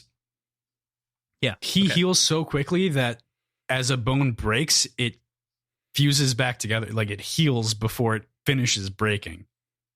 Bones shatter. Like... That crack propagates not as fast as it does in glass, but very, very, very quickly, which would mean, hypothetically, if somebody were to take a katana to his throat, like to his neck, it would like, his neck would probably regrow heal around it while he's getting his head chopped. Oh, that's so cool. Like, that's such a cool visual. Yeah, no, like, I get it. Yeah. I would think that would probably be the case. Like, he can't be decapitated unless it's a big enough blade that it's not going through and like it completely severs the front and back of the neck before exiting. Okay. Yeah. Yeah, it's not like it's going to regrow around the blade. Yeah. I understand. Imagine tendrils going around. Blade. Yeah, that's not how it works. It's very Resident Evil, but I understand. Yeah. Sorry, I mean, this is getting... No, I get it. It's a good analysis, though. Yeah. So it's possible. I'm sure it's possible to kill him in that way. Unlikely, but very unlikely. Yeah. And yeah, it's a cool power. How did Vin kill the Lord Ruler? So she was able to like harness the mist and pushed out his gold metal mine. Is that what we're assuming happened? And then was able to kill him? This is the second point of clarification, which we really don't understand. We don't get this fully defined outside of the back end Ars Arcanum until now-ish, right? So, I want to clarify this. This is something that Zypress brought up as well. Is like, you need to clarify this for PJ. But I don't think I needed to until we had context. Here we have context now. So, gold does not make you immune to aging, as we learned from Miles' perspective. Just damage that your body might inflict upon itself or be inflicted upon you, which is why as a compounder he appears very young. He could be much older, but he would still die at an extended human form of life. Like he might have an extra 20 or 30 years or so over an average human because he could heal some things that otherwise most people wouldn't be able to heal, but he wouldn't be functionally immortal. This is where we get into the Ars Arcanum, which is that the ferrochemical power of atium is to store age. And being able to both burn and store age, gold compounded with gold. So gold, atium, and atium burning as compounding metals plus gold means that you could live forever. No one but the Lord Ruler and maybe some Inquisitors had access to ATM spikes and that power. Okay. So the bracers that she pulls out in that moment, she doesn't know what they are, but they have to be ATM based on her understanding of the system. Gotcha. Does that check out? It does. Didn't they talk about it in this book, though? Didn't they talk about... Which one? This book. Didn't they talk about but living forever through double gold? No. You can't live forever through double gold. I thought you even will in still this section, die of I thought old they age. just talked about something You'll like that. still die of old age. But they did. They specifically made it very clear that you cannot live forever, but you can live much longer because you're able to heal yourself and do other things. Like you can live an extended life, but you cannot live impermanent life, as one might assume. Gotcha. So that's the biggest difference. Okay. Between the two. So it is atium that allows for the perpetual life, of which we know has been mostly depleted. I think at one point this week it's also referred to as the lost metal, which makes me very trepidatious for the new book, The Lost Metal, where I'm like, is there more atium out there? Are rules a little bit defined? That's purely speculation. Could be entirely incorrect. I don't want to necessarily put that out there. But the concept of it being brought up here in this section that we're reading right now, and it being the title of the last book, makes me think that maybe there's some atium left in the world. I Secretly. never bought the idea that they had used literally all of the atium on the planet. Okay. I never bought that for a second. So I think they depleted a critical amount of it. But I think it's entirely possible that there's small stockpiles here and there that are just completely hidden, hard to find, not intentionally hidden for like any specific purpose, but were like hoarded by different noble houses or thieving crews or what have you.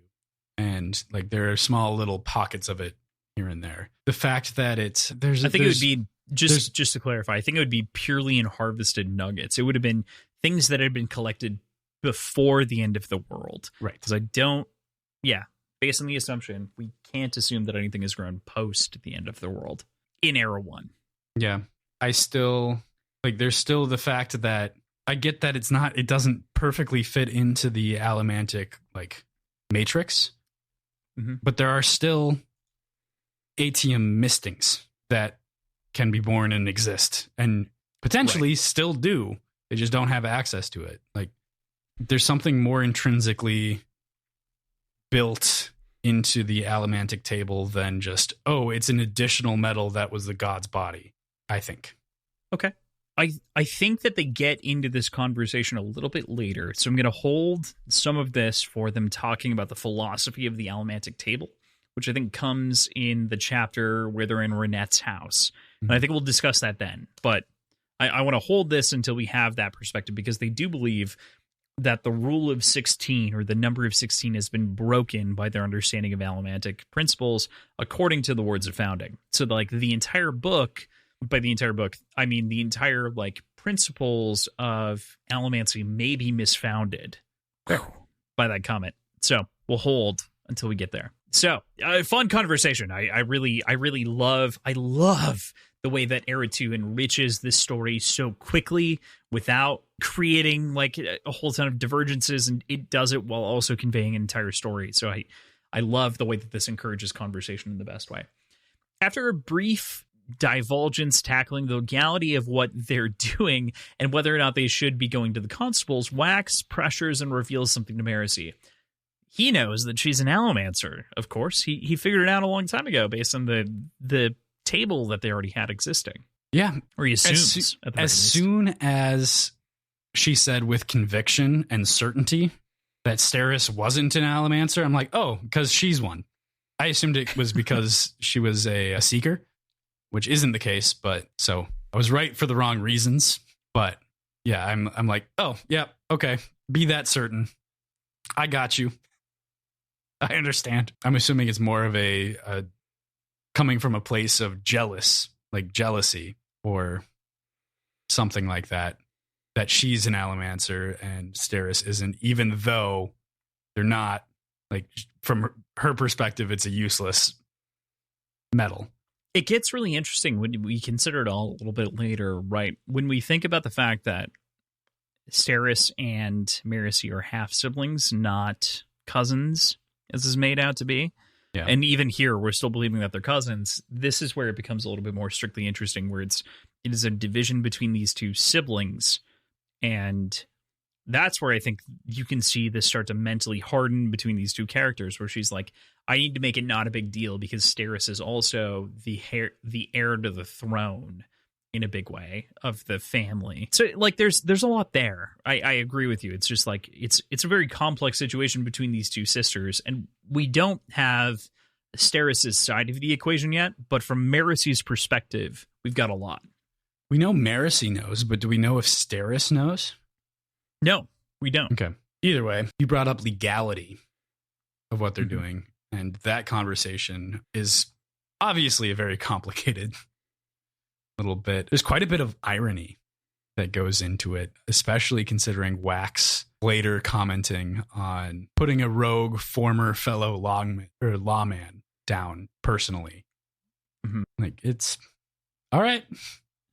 And also the comment of like, once a lawman, always a lawman. Like you can't take that badge off. Like you can take the title off, but you can never take the rest of it off. Yeah. Which maybe that's justification for what he's doing. Like it's simultaneously justification and ironic, like, contradiction. I think so. I think I agree with that. I don't think that there's any, because the law dictates that he should be passing this information on to through the proper channels, but he's like following one part of the lawman path and code, just ignoring the other part. Yeah, totally. And which is what Miles is doing. Right. And Miles is extracting it to like a social level, which is very different versus like a socioeconomic level, which is kind of what Wax is doing. Like they've got very different approaches to what they're doing and their impacts of lawmanship. But I don't think that removes either, in theory, from the consequences outside of the perspective of the victors, which I think is important to clarify, because I think that if Miles could win, Wax is in the wrong. If Wax wins, Miles is in the wrong. That's just sort of the nature of these like dichotomous, neutral, lawful forces going against each other who hold different beliefs, but both adhere to this idea of the general benefit of humanity while following their own moral codes. Like that's the dualistic nature of having two characters that are both law keepers, but on different sides of opinions. It's not that one's evil or one's good. It's just that they hold different ideals. Yeah. That makes it tough. That it makes for it really such a tough. good story in so little time. Mm-hmm. Yeah. I love it. So the chapter ends with Wax fingering the earring in his pocket and thinking about Harmony and what he'd want him to do. I know. I realized I wrote it and I was like, fingering his earring is like just such a good, it sounds so good. It is so bad. I can't help it. We're too late to give up this path of chasing criminals and let the constables do it, or to do it himself. We already we discussed this a little bit, but I think specifically bringing Harmony, his god, into the equation as he's fondling the ball in his pocket, you know? Mm-hmm. Yeah. It brings to mind for me what was going through my head, I guess, while I was reading this was, what would Sazed have said to Vin if she came at him with this question? And I think it would have been something along the lines of, I can't stop you even if I wanted to, but also I know you're the best person for this job and I trust your judgment. Like, I think that's the way Sazed would have gone about answering this sort of complex, deep conversation and question from Vin. And I feel like that kind of applies here to Wax talking to effectively Sazed through this, or what we assumed Sazed. Maybe it's not. Yeah. Maybe right. Ruin, I mean, we do back. assume it to be Sazed. Ruin's back. Oh, maybe it's Ruin stole Sazed's body. And Ruin is Harmony. Preservation. is harmony, but maybe it's a corrupted version of Sazed. I don't know. Yeah, no, I totally get where you're coming from. And it is tough to say explicitly here. And I wonder, like, leave this as almost a nugget. For me, it was less about like a prediction or a thought or like what you're going to do or what you think, and more like a keeping the path in line, keeping harmony in mind. You know, how do we think about the story going forward? And Brandon poses that to us, and I wanted to make sure that we didn't miss that as we think about the rest of this. Mm-hmm. So I don't want to solidify your judgment. I just want to let you know that I'm seeking your opinion. Yeah. So we start chapter 12, and we get Wayne trading his hat with the man as he gets out of the carriage and storing as much health as he possibly could have inside of that interaction, making him very ill as he runs to catch up to everyone. I love how whenever we're inside of Wayne's POV, we really get to see how much he appreciates the accents, language, and the way that people hold other people in their minds. He's got this very cognitive idea of the way that people are, and he tries to take in as much information when he's out in public as possible to understand them. This is something that actually is really interesting to me because it's something that is preached inside of writerly books, being like, whenever you're in public, take notes, like mental notes of what you see people doing, their behavior, everything else, because it will inform everything else that you do. And it's so interesting to see Wayne do this as someone who is mostly a character actor, because they obviously writer-actor overlap in terms of performances and the like. He's almost as skilled as most writers and soothers are in previous entries at this trait himself, because he can break down an accent. It's just changing a small note, in addition to obviously aping the pretzel guy and moving to aim that doing going forward. But thoughts on the whole thing? So thoughts on the whole thing. I want to get into the rioter soother thing, but I think this is a good time to point out my appreciation for the fact that Wayne is always, like, just constantly, in his perspective and mostly in other people's perspective, he's coughing and sneezing throughout the entire thing, the entire story. And it's just a little hint that he's storing his health throughout the entire time. Much like Wax mentions that he's running at 3/4 weight the entire time to store weight, just in case he needs it. So, I don't know.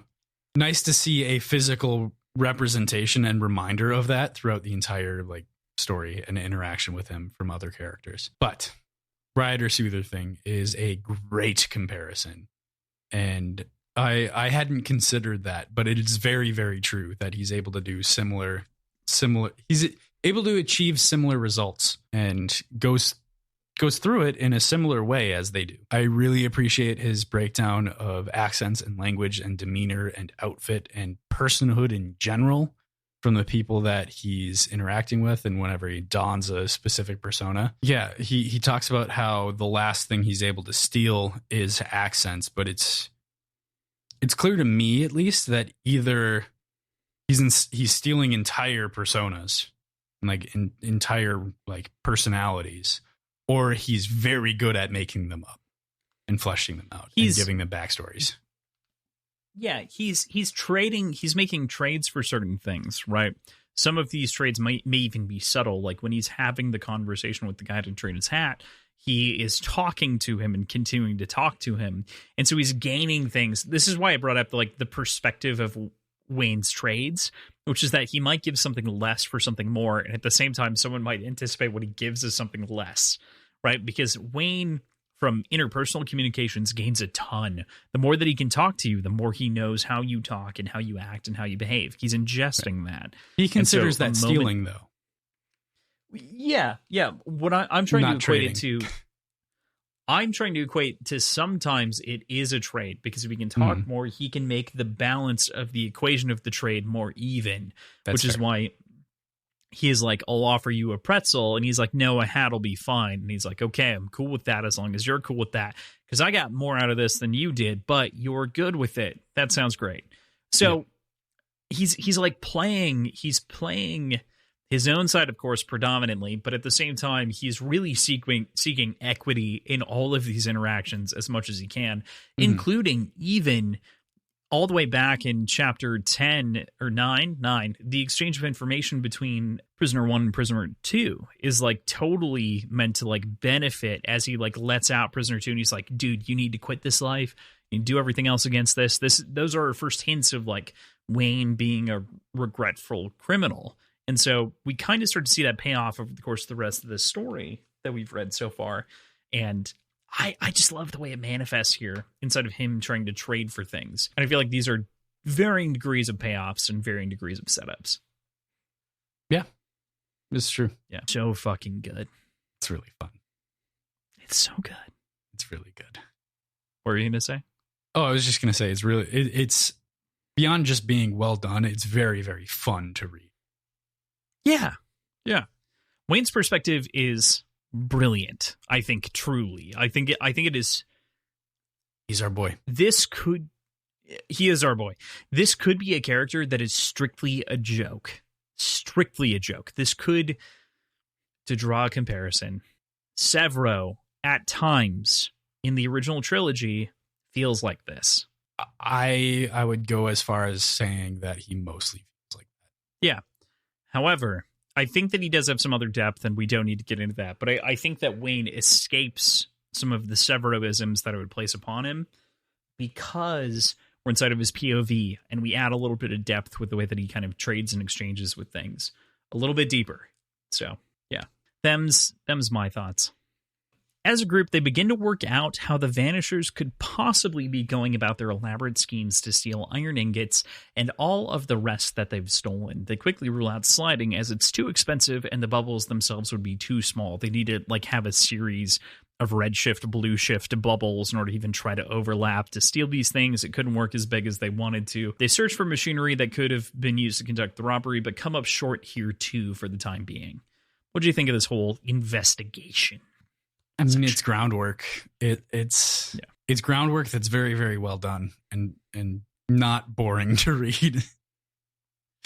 You know, it's gaining insight and it's giving us information on additional powers that could be used. Yeah. Okay. I dig it. Wayne and Marcy have a bit of time to themselves, and he makes a joke about her figure, and she reacts like clouds above like fields, which is like very much like, this is the most sexual that Brandon has been in a book that we've read, and it's an obscure reference to boobs and vaginas. Like, that's as close as we get is through Wayne, but it's clouds and fields. And fields is a bit of a pejorative. Like, I don't like that, but I mean, whatever. What do you do? You know, you take an ounce, you give a pound. But clarifies that he strictly meant it as a compliment, which... I mean, from Wayne, I can actually understand. I think from anyone else, as I understand most people inside of the world, everything else, this would come off as such an insult. And only to Marcy, because of her understanding of Wayne as a person at this point, doesn't make sense. Yeah. He's a little neurodivergent. There's another comment about the use of the word broad later on. Yes. It falls into the same category. Yeah, Wayne has a lot of like off-color jokes that he tries to like. He's like, no, I didn't mean it that way. But like, he doesn't say like no, but he instead shuffles back in his own semi-logic, which is functionally very fun inside of the narrative. But at the same time, is like, I can see this being insulting to the wrong person for sure. Unfortunately, not unfortunately, Marcy is not the person to be insulted by this kind of thing, so it makes sense. But you could absolutely, I could even see Steris being insulted by the way that like Wayne is talking about, you know, Marcy right now, for sure. Yeah, that's pretty true. Yeah. But we also find out that she's a pulsar as this conversation continues and has the opposite power that Wayne has to slow down time within a bubble. What do you think of this ability and her opinion that it's near useless and the other propositions that surround it? My immediate thought, at least in relation to this story and like the type of antics that I can expect this crew to get into. For example, they could all jump underwater to evade gunshots, evade bad guys, and then stay underwater for way longer than anybody should be able to. And good be point. Fine. They could drown themselves longer. They could drown themselves longer? Yeah, but from their perspective, they've only experienced 20 seconds. 2 minutes of drowning. Yeah, right. Well, not drowning, but holding their breath. Well, right. Yeah. And holding your breath turns into drowning when you run out of oxygen, but they won't. Right. Yeah. Yeah. So something like that. I'm sure I could come up with more situations where it'd be really, really helpful. Space, like it'd be pretty useful. Yeah. But that's from this perspective of what they're doing now. From her perspective as a student and as a noble woman, effectively, what's she gonna do with it? I can totally understand why she would see it as useless when she's not in any sort of action. Yeah. I think there's more to come here, right? Mm-hmm. And there's no action that can be taken. But I wanted to more point towards I understand exactly the lens that you took on this question. I understand exactly the frame that you were talking about. I just wanted to think a little bit more about her thoughts on the absolute of her value being devalued because she has this allomantic ability that's relatively worthless inside of the spectrum of things. We obviously can think of some uses that make sense, but her personal internalized feelings about this gets compounded upon later when we understand the family lineage and things like that a little bit more firmly. But I just want to know 2 Electric Boogaloo. Okay, fair point. So she's going to become a Mistborn. I don't know. It follows Spook's path of person from their own perception having a useless ability. Oh no! Looking up to other Allomancers and feeling inferior, and then being bestowed upon by a god the ability to be a hero, as they say. True, which is a little bit different. You're being granted superpowers by a being, which does not mean that you've earned superpowers as a being, which is very different. You a hero. And also does not make you a hero. God damn it, Spook! But Spook did some heroistic things, so I'm not gonna completely fault it. But his initial, I agree with you. I understand exactly. The fault isn't with Spook. The fault is with how everything was described around what Spook was. Yeah, right. All that said, I feel like one of the great things about Marasi at the very least is on the outset, she doesn't want to be a hero. She, in a negative way, doesn't believe that she can be, almost, because of some of these beliefs about her powers, what she's capable of as a woman and what she should be doing. But at the same time, she's content with the life that she has and in the sort of style of life that she has. So she's in a complex place. The general, we're men talking about this, so this is a little bit weird to mention, but the feministic urge to go woo woo, you could do better, babe, do what you want and cheer for more is a good thing. But she's also, she likes what she has access to. She appreciates it. So it feels like she's kind of contra. I think that's kind of what Brandon was getting at earlier with I say that in context of she's in a healthy place where she values herself for what she is and appreciates who she is. Yes, entirely. Yeah. Definitely agree with that. So she doesn't have any of the self-worth problems that Vin had. So that makes her on a much leveler playing field to call out the things that she wants for the most part. But she does still feel some disvaluation based on her powers with allomancy and other things like that. And obviously her state inside of the family as kind of an offshoot. We'll get to that a little bit later, but yeah, I don't know. It's kind of, I don't want to say it's wishy-washy, but it's dicey. She has a societal opinion of herself, and then she has a needing opinion of herself and what she wants to achieve. So it all makes sense. Mm-hmm. It seems like Wax may have put something together as he finds a large imprint in the ground. We move perspectives over to Waxilium at this point, and he tries to piece together the puzzle regarding the potential fate awaiting the abducted women. But he's sure that Miles will need one more heist to pull it all off.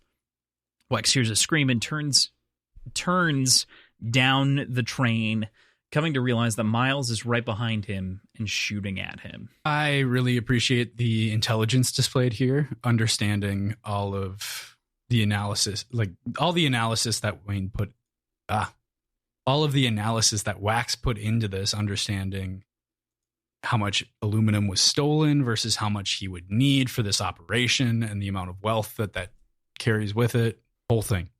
Super well done. What a way to jump into action. It seems like this is that breakneck speed that we've been talking about. Like, it is a whole lot of transition between exposition and action that took a lot longer in the previous books. Yeah, right. This is the bridging of that effectively to like make us go from piece to piece without having large pauses most of those pauses feel like they were cosmological in origination, like they were trying to get us to think about either religion or the cosmology or like something deeper about the world, versus this is like world, character, realization, action. World, character, realization, action. It's so much better balanced as a story goes, which I think is what I love about Era 2. Mm-hmm. Yeah. Totally. Cool. With that, we move into chapter 13. And we jump into, my friend, one of my favorite tropes in any story ever, which is a train action sequence. Ever since seeing like early Indiana Jones and like some of the young Indiana Jones stories and everything else, my brain is locked into cool train sequences. I don't know what the fuck it is. I love it. I will die for it. I adore it. It is so cool. Wax is inside of the train. He explodes some glass and rolls around the top of the train, trying to keep himself, from getting shot as he continues to put the pieces together as Miles chases him around this train. It's so cool. It's so great. He uses different elementic abilities to keep himself out of reach, and he confirms that even after shooting the man in the eye, he manages to heal up incredibly quickly, unseeming to most people, which means that this can only be Miles' 100 lives. So much so that this moment reminds me of Terminator 2 with like the metal Terminator, like healing in different moments and like freezing and taking the bullet and then reforming that metal. God, it feels so distinctly similar. I love it. Yeah, that's a good call on Terminator. It's so good. Yeah, it's really good. I can't remember if I brought it up before, but I think later on there's a comment on Miles putting a shotgun to his own head to prove to his men how unkillable he is. Like, it gives this really astonishing, horrifying understanding of how just unkillable and invulnerable this person is as a double gold. Yeah, and that's what I find so fascinating, and that's why I draw the comparison to T2, because he literally feels unstoppable. It literally feels like there's no way to prevent this man from marching forward to your inevitable demise, which is what all of T2 points to, is like, you've got all these people in the way, you've got technology, you've got social problems, and T2 can figure out all those out. And so it literally takes smothering him in magma to solve the problem. And Miles feels like the same kind of issue right now. Like it feels unstoppable. Mm-hmm. It does. I wonder what would happen if you choked him out. I would assume. So if we're imagining choking being a constricting of muscles, and this gets into the exhaustion question that is posed later by Wax, like, can he get exhausted? I would assume that gold would strengthen the muscles and like recuperate the muscles to like reform their same position repeatedly, because that's what they do in the moments in which like anything is bruised, damaged, or broken, is when you stretch it the way that it's not supposed to, it unstretches, like it pushes back, as we understand it. So that would be my assumption. Just blocking your mouth and nose, then would he die to lack of oxygen? I guess is what I'm asking. I think he had died of drowning. He can't produce more oxygen without. I totally think so. But I totally think he had died of drowning. The lack of oxygen does damage to your brain, and if that damage is being repaired instantly, see where I'm going with this a little bit? Yes. Like, what does lack of oxygen actually do, and is that a process that can be healed? Yeah. How far deep does this go? I guess is my question. Right. How far deep does the reparations go, or does the repairing nature of the metal go? Great question as relates to drowning, and and think about like repairing the mind when it's deprived of oxygen. I burped on tape. That's crazy. There's like two of those. There's like two of those and two of me vomiting. So like we're even keel now. Mm-hmm. It's a good question. I don't know that we have the answer at this point. I don't know that I can fill in the answer for you necessarily. That's fine. I don't. Yeah. I'm not expecting to, like, I know there's not right. an answer here. You're throwing at things. I'm just curious.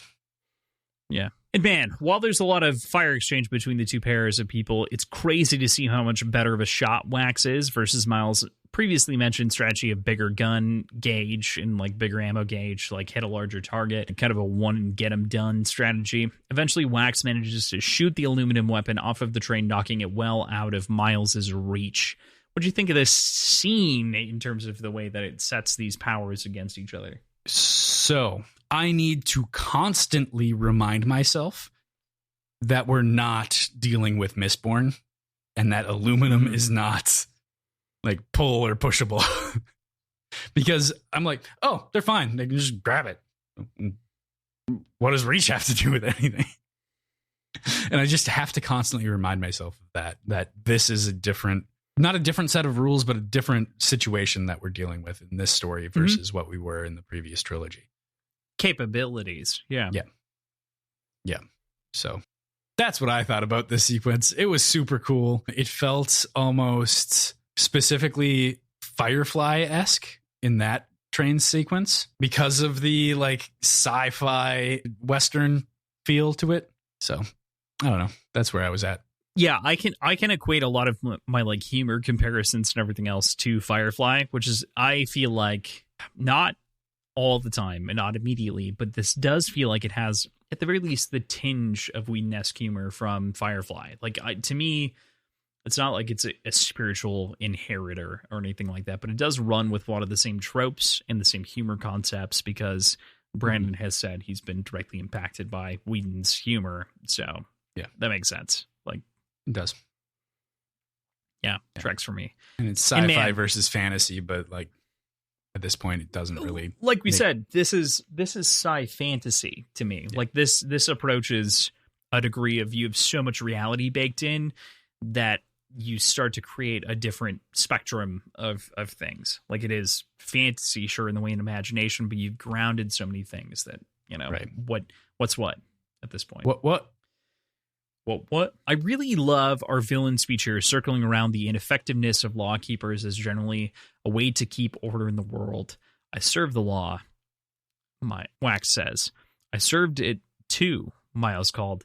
But I now serve something better, the essence of the law, but mixed with real justice. An alloy, Wax, the best parts of both made into one.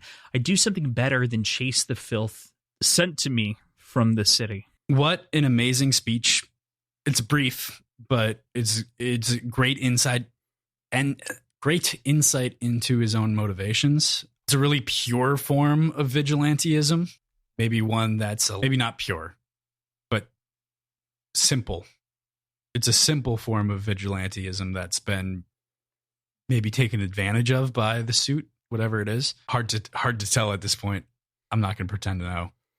And in general, I think it's a sentiment that I can get behind and can't necessarily fault him specific. I agree with you. I think that's what makes Miles such a fascinating character, is he drives this line between, like we said earlier, he's lawful neutral. Like he's not really striving for evil means. He's actually striving closer to good means towards his moral cause, which is to say that like negate wealth, negate a lot of things, and you can create a better society, which isn't that different from what Kelsier preached in the beginning, which is why it makes sense in the end that he thinks that he's founded in some degree on the survivor's principles. So like he seeks that, he feels that, and that's deeply foundational to his character. Right. Yeah. All right. After finishing that part of the conversation, Miles pulls out an aluminum knife and stabs himself through his left arm. And we get an explainer of the 100 Lives name, as well as I think a bit of an explainer to maybe gold savantism, this idea that he can know himself and heal himself at the same time. It might just be effective compounding, actually, if you come to think of it, because savantism with gold would feel like knowing everything about your future path, but it could be gold compounding savantism, just an understanding of everything as it relates to your immortal self. Could be the way. That makes either sense way as we think about it. Yeah, right? It's tough to parse, but either way, Miles and Wax exchange once more, and Wax goes flying from the train car and manages to save himself using his twin-born ability to lighten himself and push against, reducing the fall as best as he can. He picks himself up, dusts himself off, and launches into the air, pushing against railroad tracks and propelling himself back towards the train. It feels very Magneto-ish when he does that. It's like hands behind, like pushing forward. He can follow the track back to the train and is able to launch himself at that speed. He gets up there and finally knocks Miles off the train with a well-done shove on a cartridge to kind of put him down in the earth while the train continues forwards. What'd you make of this whole... This is a lot to talk about in a scene, but at the same time, it's mostly action. What'd you make of the whole thing?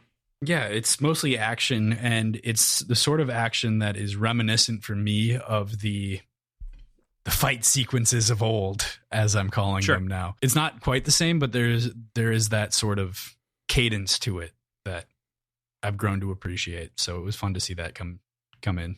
Yeah, it definitely gives you a picture of what you're going to be experiencing. And like, yeah, I agree with you. While it's not as meaty all the time, it does still give you enough to be like able to thread everything together and understand exactly what's going on and paint those very clear pictures.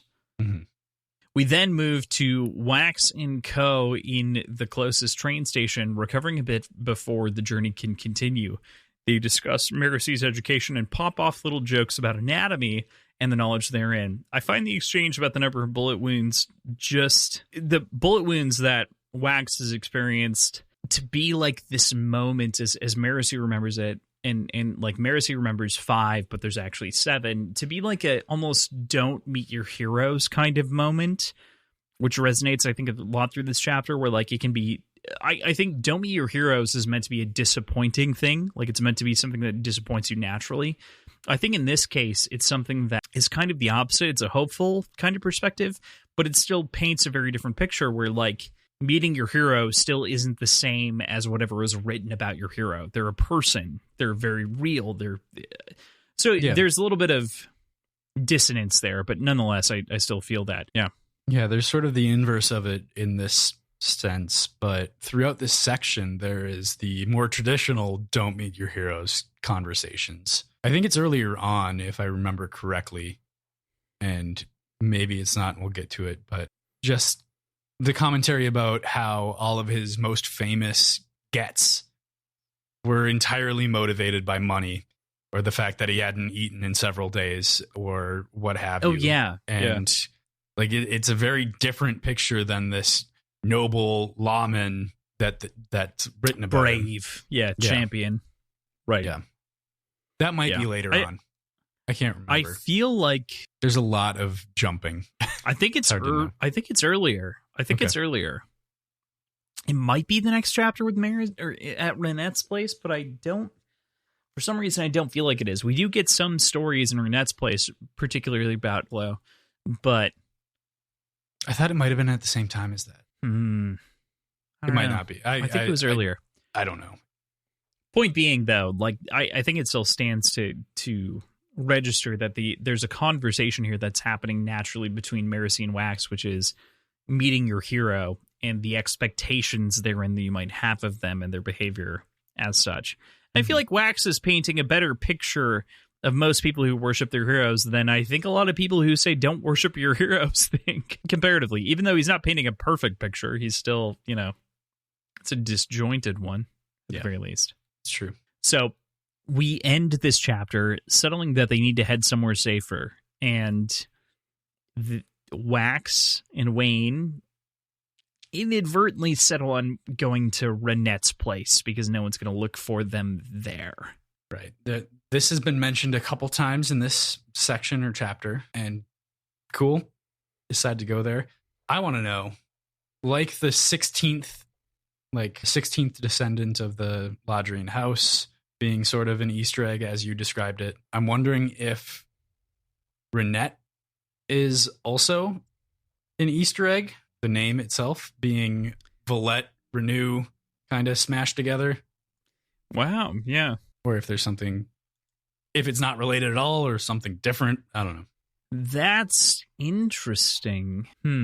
I see what you're saying. I just never had maybe drawn the connection between the two. It does feel like what's it called when you smash two things together? It's a Portmanteau? Portmanteau. Yeah, that's what you said, right? It just Discord cut out the first half. So yeah, a portmanteau. It does kind of feel like a portmanteau, but I'm not sure that it's trying to reach that direction. She does have the same paranoia as Vin/Villette, so that makes sense. I don't know that she has the regality of Renew or anything else, so I'm trying to make sense of that sort of things, but it feels reminiscent enough that I would give you the concept. Yeah, I think it'd be more just I gotta name this character. Maybe I'll nod to Villette Renew. Fair enough. I don't think it has to be deeper than that, but I'm curious if that was an inspiration. A namesake. Yeah, that makes sense to me. Okay, with that, we're going to actually talk more about here, so we're going to move into Chapter 14.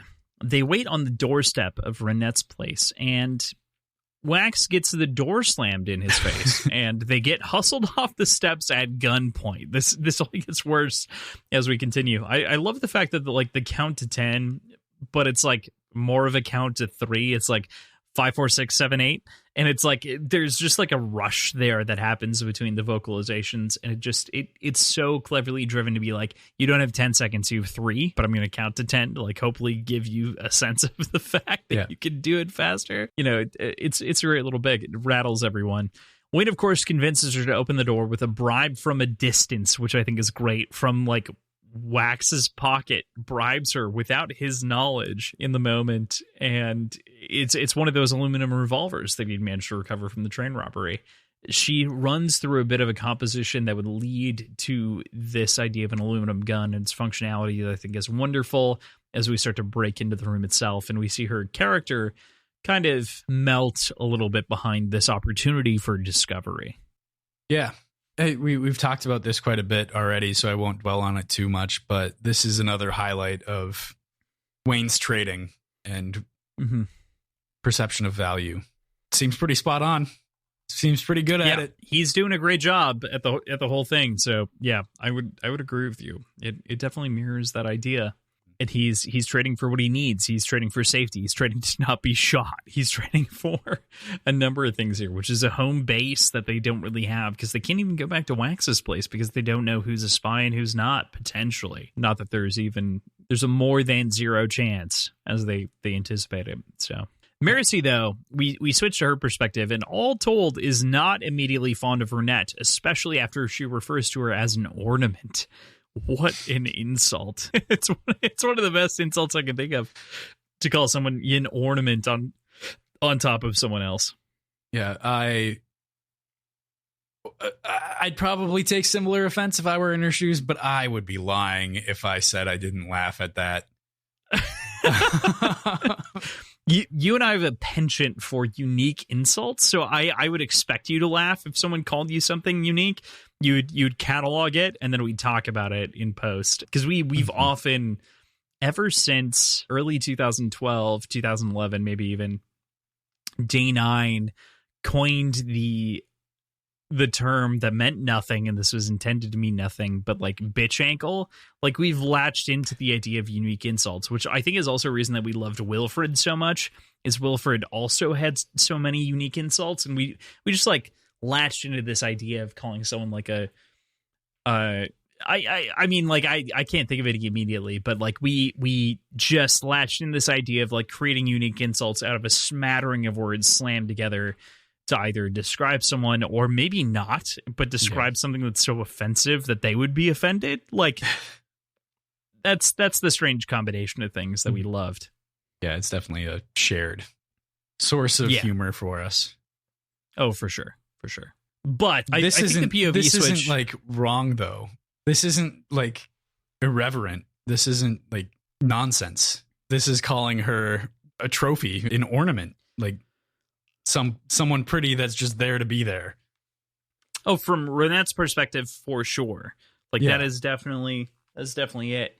I'm trying to address it from the perspectives that we see, which is both Marcy's and otherwise. But you're right. Renette definitely sees this in the moment as like who the fuck is this pretty girl that you have along? And she calls her an ornament, a trophy, to an ugly set of dudes that she otherwise has seen many times. Yeah.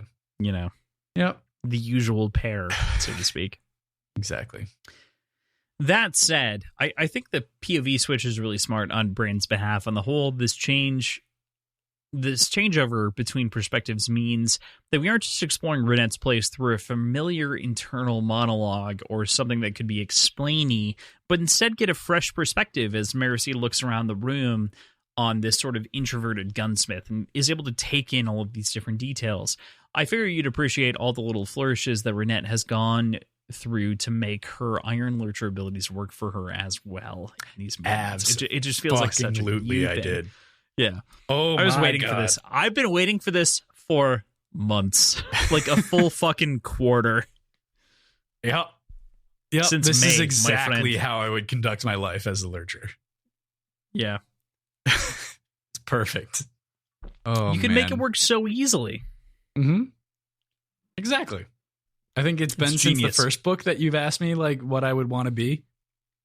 It's been pretty consistent.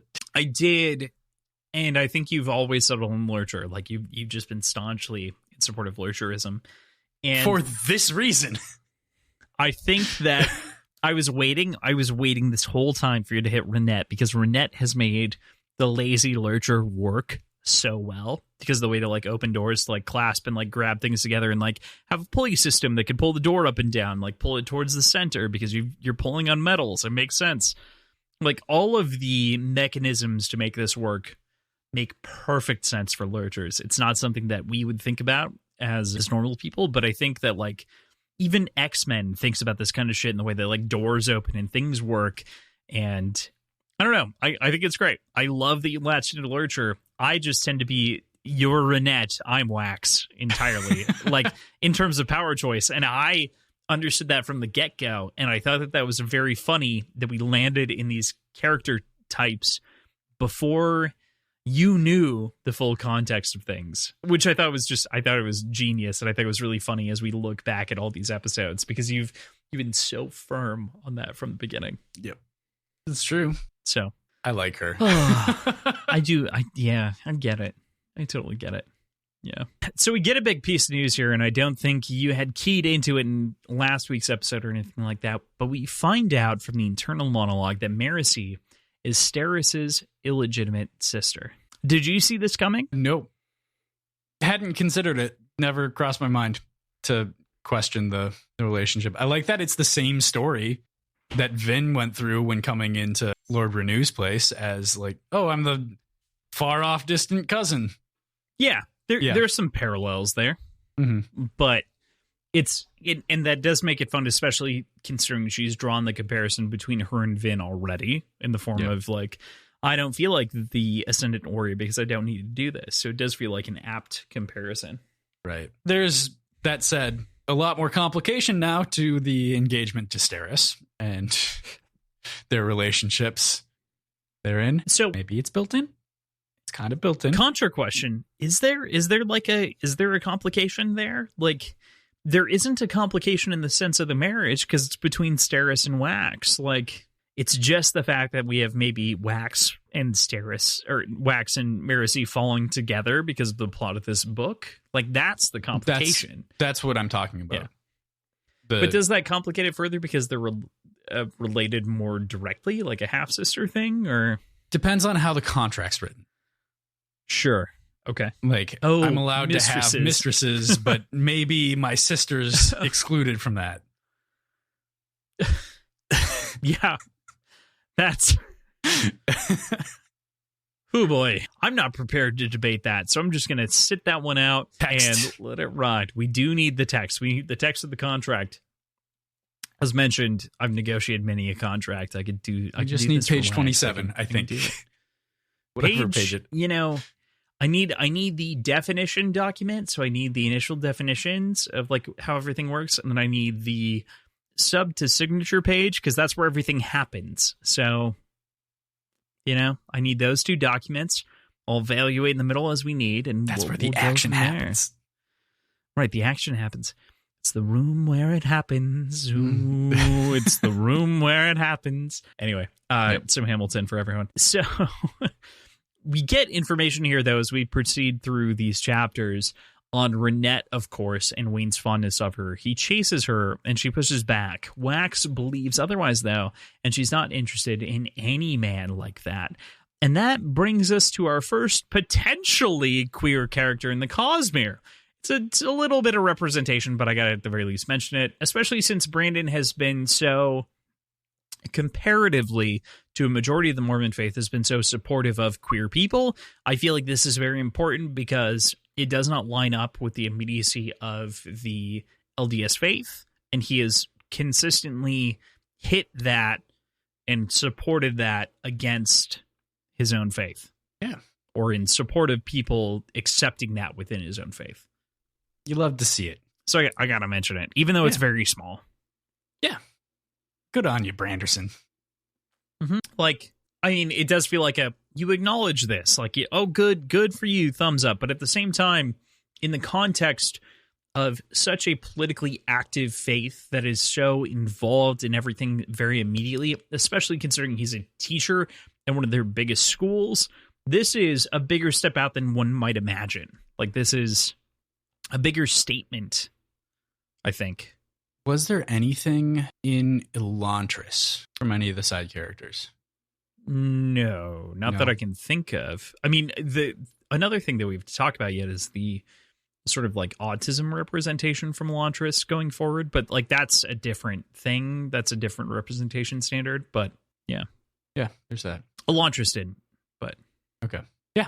No, it's sweet. It's awesome. Great that it's in here. I mean, it's quick, it's easy, it's not even perfectly clear. I don't want to say that this is opaque, but at the very least, this is a shred of, at the very minimum, like some bisexual ideology here, and maybe at the very most, like lesbianism, whatever. At the very least, it is some form of representation, which we can at the very least pat the man on the back for, especially considering the fact that he adheres to the religion and is, you know... Mm-hmm. I mean, it's a tough point because both him and Dan Wells are liberal inside of a incredibly conservative religion. So it's an interesting confluence of ideas. So pretty awesome. It's true. I do agree. The different assortment of ammunition here, though, that Renette provides, the Haze Killer rounds as they were, is very cool. They're such like a little addition and like a logical boost to Wax's ability to take down this new criminal element that he has to face down. But it's so fucking cool. Like this is some like perfectly RPG aimed shit where it's like, I have this to take down this, I have this to do this, I have this to do this. You're gonna fucking do it because you know you want to, baby. And Wax is like, yeah, I want to do it, and he like laps it up into his fucking mouth like a, you know. But on top of that, he replaces his missing Starion with a new weapon called an Allomancer only gun called the Vindication. Like all of this is so cool. Like it's such a Wax centric moment, and I love it. First of all, I love the name. It's perfect. The explanation of the Allomancer only mechanism is gorgeous, but now with this, Renette feels simultaneously like an artificer and a Borderlands gun dealer.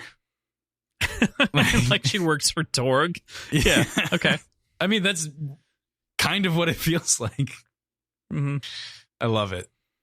Yeah, she's got a very unique place in the story where she's responsible for like a lot of innovation as we think about it. Like she is inadvertently like this gunsmith specifically for this warrior out on the skirts of things. So yeah, I agree with you here. Man, it's so cool. I love the explanation of each of these rounds too. The way to dismantle tin, the way that you might like take out a pewter arm, the special like 2-chamber aspect of this new vindication that he's receiving, which is to be able to maybe have 2 different rounds chambered and be able to silo out different, by pulling the hammer back, different allomantic folks.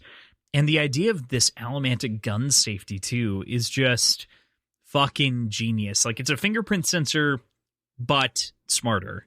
like, but more limited even in a lot of respects. So yeah, exactly. Yeah. So cool, so clever. Very excited to see this play out. Mm-hmm. The chapter ends by beginning to lay out a plan for what's going to go on in the chapters going forward. Plans.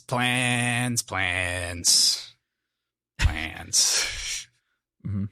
When are they just going to do something spontaneous with their lives? I think comparatively, Wayne does a lot of spontaneous shit. I know. I'm just kidding. Yeah. I love the plans too, though. Like, I really enjoy being laid out. So yeah, I'm not complaining. Fair. I really love this because I think it does such a good job of like encompassing a lot of our thoughts as we move forward in the next chapters. But on top of that, I think it does like a wonderful job of encompassing where these people are at as they're like I've referred to them as our crew because I think that they kind of replace our idea of a crew, and Mistborn has this core context of like a group of people working together to solve a problem. So referring to them as our new crew in the Mistborn context is like, this is our group, this is our core, this is what we're working from, and this is them setting forth a plan for us to proceed from. And I just really like that comparison. Yeah. I also I didn't mention it before, but your comparison to an artificer, of course, makes a shit ton of sense because PJ in our show, Catacomb Party, Tales of Kana, plays an artificer, folks, for like at least 25 episodes at this point. So like you have at least 25 hours of PJ playing a version of Renette. You'd be very excited to listen to. Dude, it's so good. I mean, yeah, I'm not saying you're a direct copy of Renette or anything like that, but like a similar role. Yeah, that's true. Throw rocks. That said. Oh boy. Throw a rock, get hurt. But I'm emotionally hurt, you know? It's different. All right. With that, we are into our final chapter of the week, chapter 15. And seriously, folks, I knew from the beginning that like I was between ending on 14 and 15. This is my debate point. I am so sorry that I didn't communicate it properly. This should have been the end point because I wanted to begin this conversation about Miles. And we're back with Miles talking with Suit about the end here and the preparations for what we're going to see throughout the rest of the story and what they plan to do fighting against Wax or Miles to meet their end. Ruff's justice style. Mm-hmm. So you wanted to end at 14 and then you told everyone 16? Oh, no. I wanted to end through 15. Okay. Just wanted to end through 15. Okay. This is where I wanted it to end. I wanted us to be in this moment because I feel like it's the most dramatic moment where everyone's planning everything.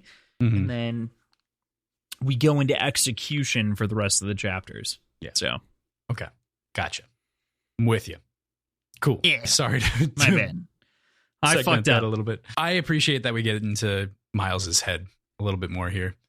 And we get some really great insight into the perspective of this once great lawman from Wayne's, like how Wayne would see him as this like fallen lawman, but he sees himself as this righteous vigilante. Vigilante is maybe the wrong term because he's not taking Wax is acting and Wayne are acting as vigilantes. He's more. I would call it like a source of justice. Yeah. The justice isn't as direct as like a vigilante superhero kind of person would be. It's more justice against the system in kind of a way. I don't know. Yeah. Yeah. That's what makes it so tough is because there's like not an innate sense of who's right here necessarily, but it is a sort of, it's a morally right philosophy. And I think with enough pressure, I think Wax could actually bend to Miles' philosophy. Like there is something innately there within Wax that I think he agrees with. And that's what makes it so tough for either of them to kill each other, is because they both believe that the one or the other is going to bend to their own philosophies. Like they believe that they fit the same ideals. They're like, why are we shooting? Why are we fighting? Why are we doing this? That's what makes them such great, like, dichotomy of character. Like, that's what makes the characters such great dichotomous poles. So, tough. Yeah. It is. I don't know. This is tough.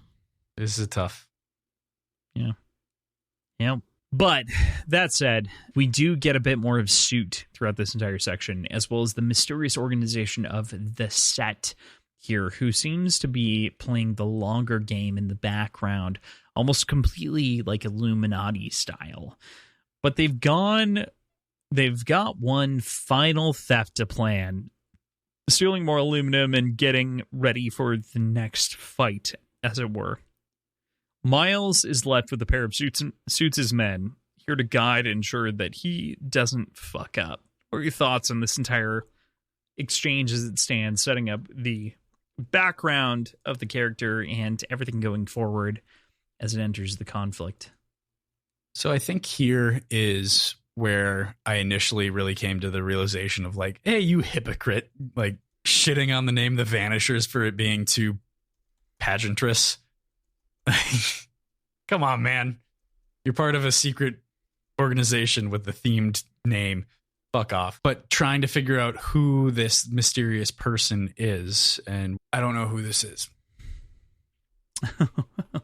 But I want to. It's not about knowing who it is, though. Mr.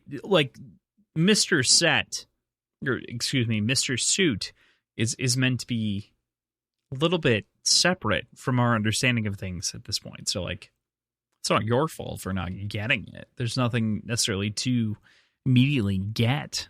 Mm-hmm. I am excited to meet Mr. Trousers and Mr. Top Hat to produce the set. Mr. Cravat, Mr. Shoes, Mr. Very Nice Argyle Socks. That was the best. That's the answer. Mr. Argyle Socks, we need you. Era 2 demands Mr. Argyle Socks. How dare you assume that Mr. Argyle Socks does not exist in Era 2? Fuck you, Branderson. Just kidding. I'm so sorry. Please show up on our show. We'd love to interview you and talk about this. Okay, yeah. So, yeah, that's really funny. I obviously love your opinion. I think that's right on the money for the most part. And I just need to escape this by going into the next question. We get a final note here about the powers of an augur and gold misting and more speculation on the abilities themselves. Does this power see branching paths or into the past? How exactly does it function, even as we know and understand it, as we've understood it over the course of the last couple of books? And he sees those two versions of himself as he sees them diverge over the course of the story, and near the end of the chapter, this version of the Lawkeeper and the Vanisher in his own gold burning. What do you make of this interpretation of something that we believed firm that now seems a little bit squishier as far as magic goes, I guess? Oh, we didn't assume it to be firm, though.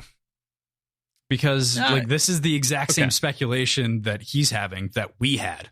Yeah. So it's frustrating that there's not more information now, that we get somebody adept in burning gold to give us more information, but it's the same questions that we had in that first book or second book, whatever it was, when Vin was burning gold. I think it was the first book because Kelsier was there. Right. Talked about it. That said, still don't quite understand why he's even burning it. Right. He's burning it to try to understand the differential. So like he's trying to like take into consideration the other side of his powers in the moment. But yeah. Okay. I guess what it could be used for is decision making. Like if you burn gold, go into a really like intense meeting, make a decision, burn You've gold got again. A really crazy checklist. Yeah. Right. Yeah. Sorry. Yeah. Well, I mean, I just every meeting is a checklist. I'm so sorry. Yes, yeah. I understand. But making a decision and then being able to see whether or not the impacts, your like alternate self, if that's how it works, if that changes based on the decision you just made, you could go back hypothetically and unchange that decision if it's early enough to do so. I think part of me thinks that it's like past facts, so like you can't get past certain things, but I understand where you're coming from. Like it's a tough thing, and I think that's why Brandon continues to interrogate our ideas of augurs at this point. It's not as clear as we think it is, despite having a general understanding of what gold does. So like it's the not term augur, can we glean something from that? in that other than AU being gold, Right. Something churning, something digging, something carrying something away.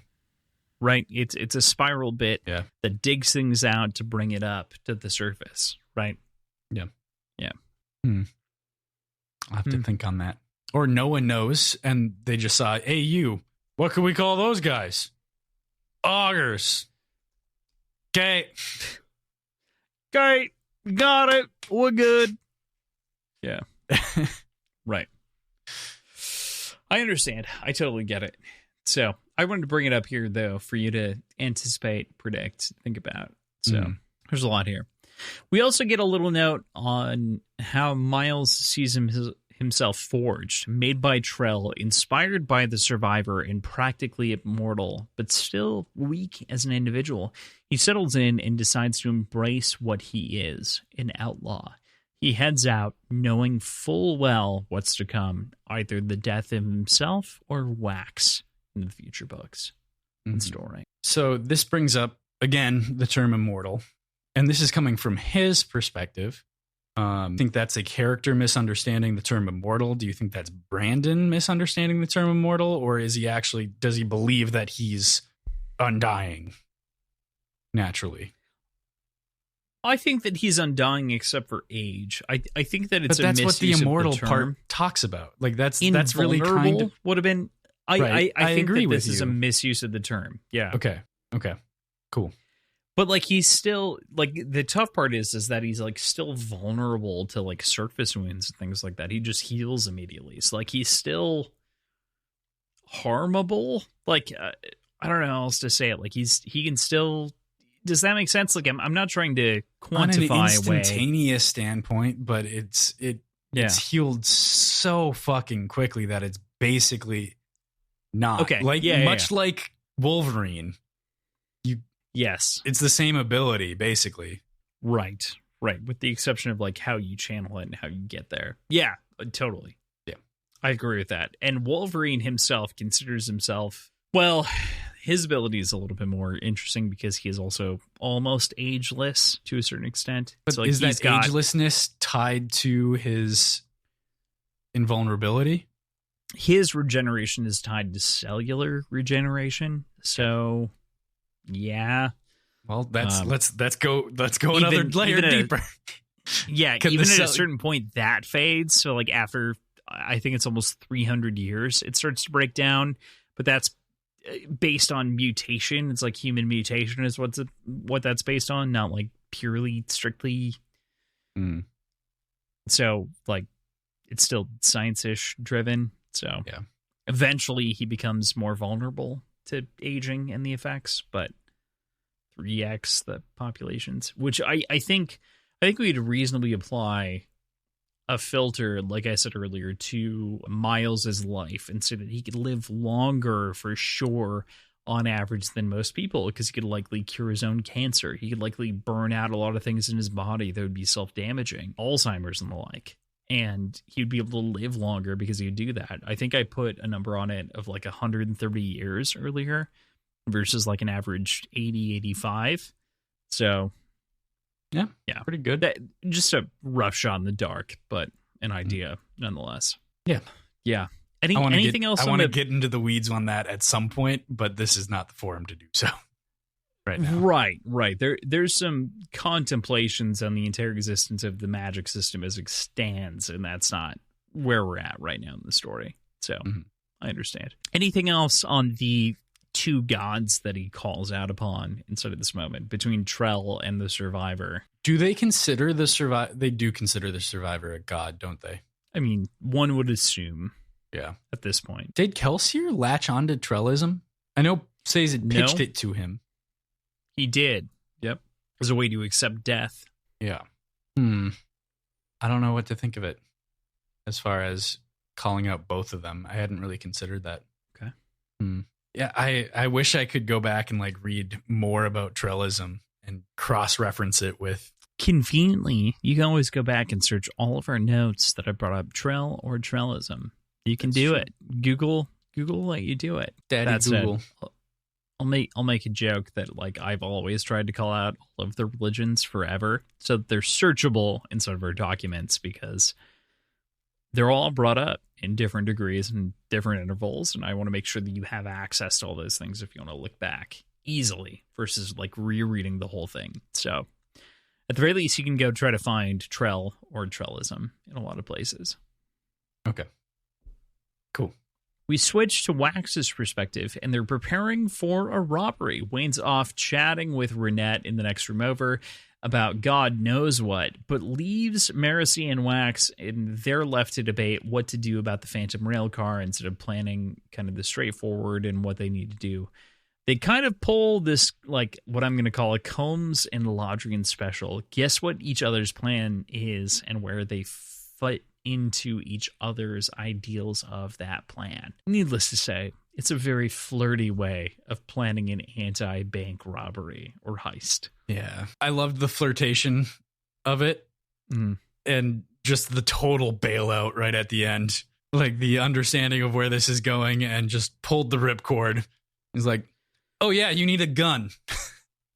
That's what you're thinking about right now. Yeah. I called it. Wax can't be fully recused of what he was doing in the moment, but definitely like was playing into a lot of the things. And you can see like both of them kind of like, as I imagine this conversation going, it's not like they're leaning closer in for a kiss, but they're leaning in over documents. Like if I imagine this adapted, they're like leaning in to a point of where they're staring at the same thing, and they look at each other out of the corners, and Wax pulls away into a different document. Like he just breaks the conditioning and moves somewhere else, because that's the tension shifting moment in which he diverges and is no longer, he breaks that consideration of there being a kiss there or there being some greater form of affection. Right. Yep. Yeah, we need to write this contract a little bit more openly. I think that's where this is always going to end up going. Mm-hmm. Or just don't don't save Steris, and then they're all good. Oh wow! I mean, like Steris at this point is no more than like a chapter and a half of character, and we get so much more of Marcy. So you can understand where like Wax is trying to like make Wayne, Wayne is trying to make Wax and Steris work. Like that totally makes sense. God damn it. Did I say Wax and Steris? I meant Wax and Marcy work. And that's like the gameplay for him is like, I see these people, they seem like a natural fit. Like we can do this. I can do this. I know how to play the con man in this scenario. So he's like down for it. Right. In a big way.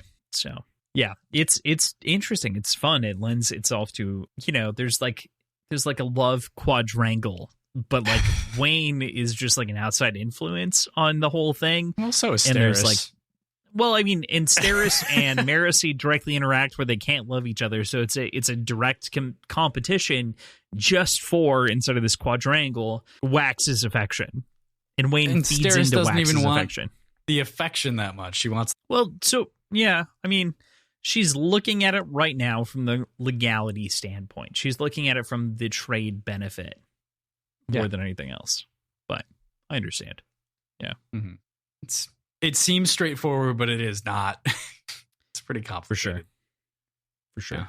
Yeah. So with that, at the end of the exchange, Wax brings up Paclo Dusty, a man Marcy knows as a brave lawman, but Wax knows was easily spooked.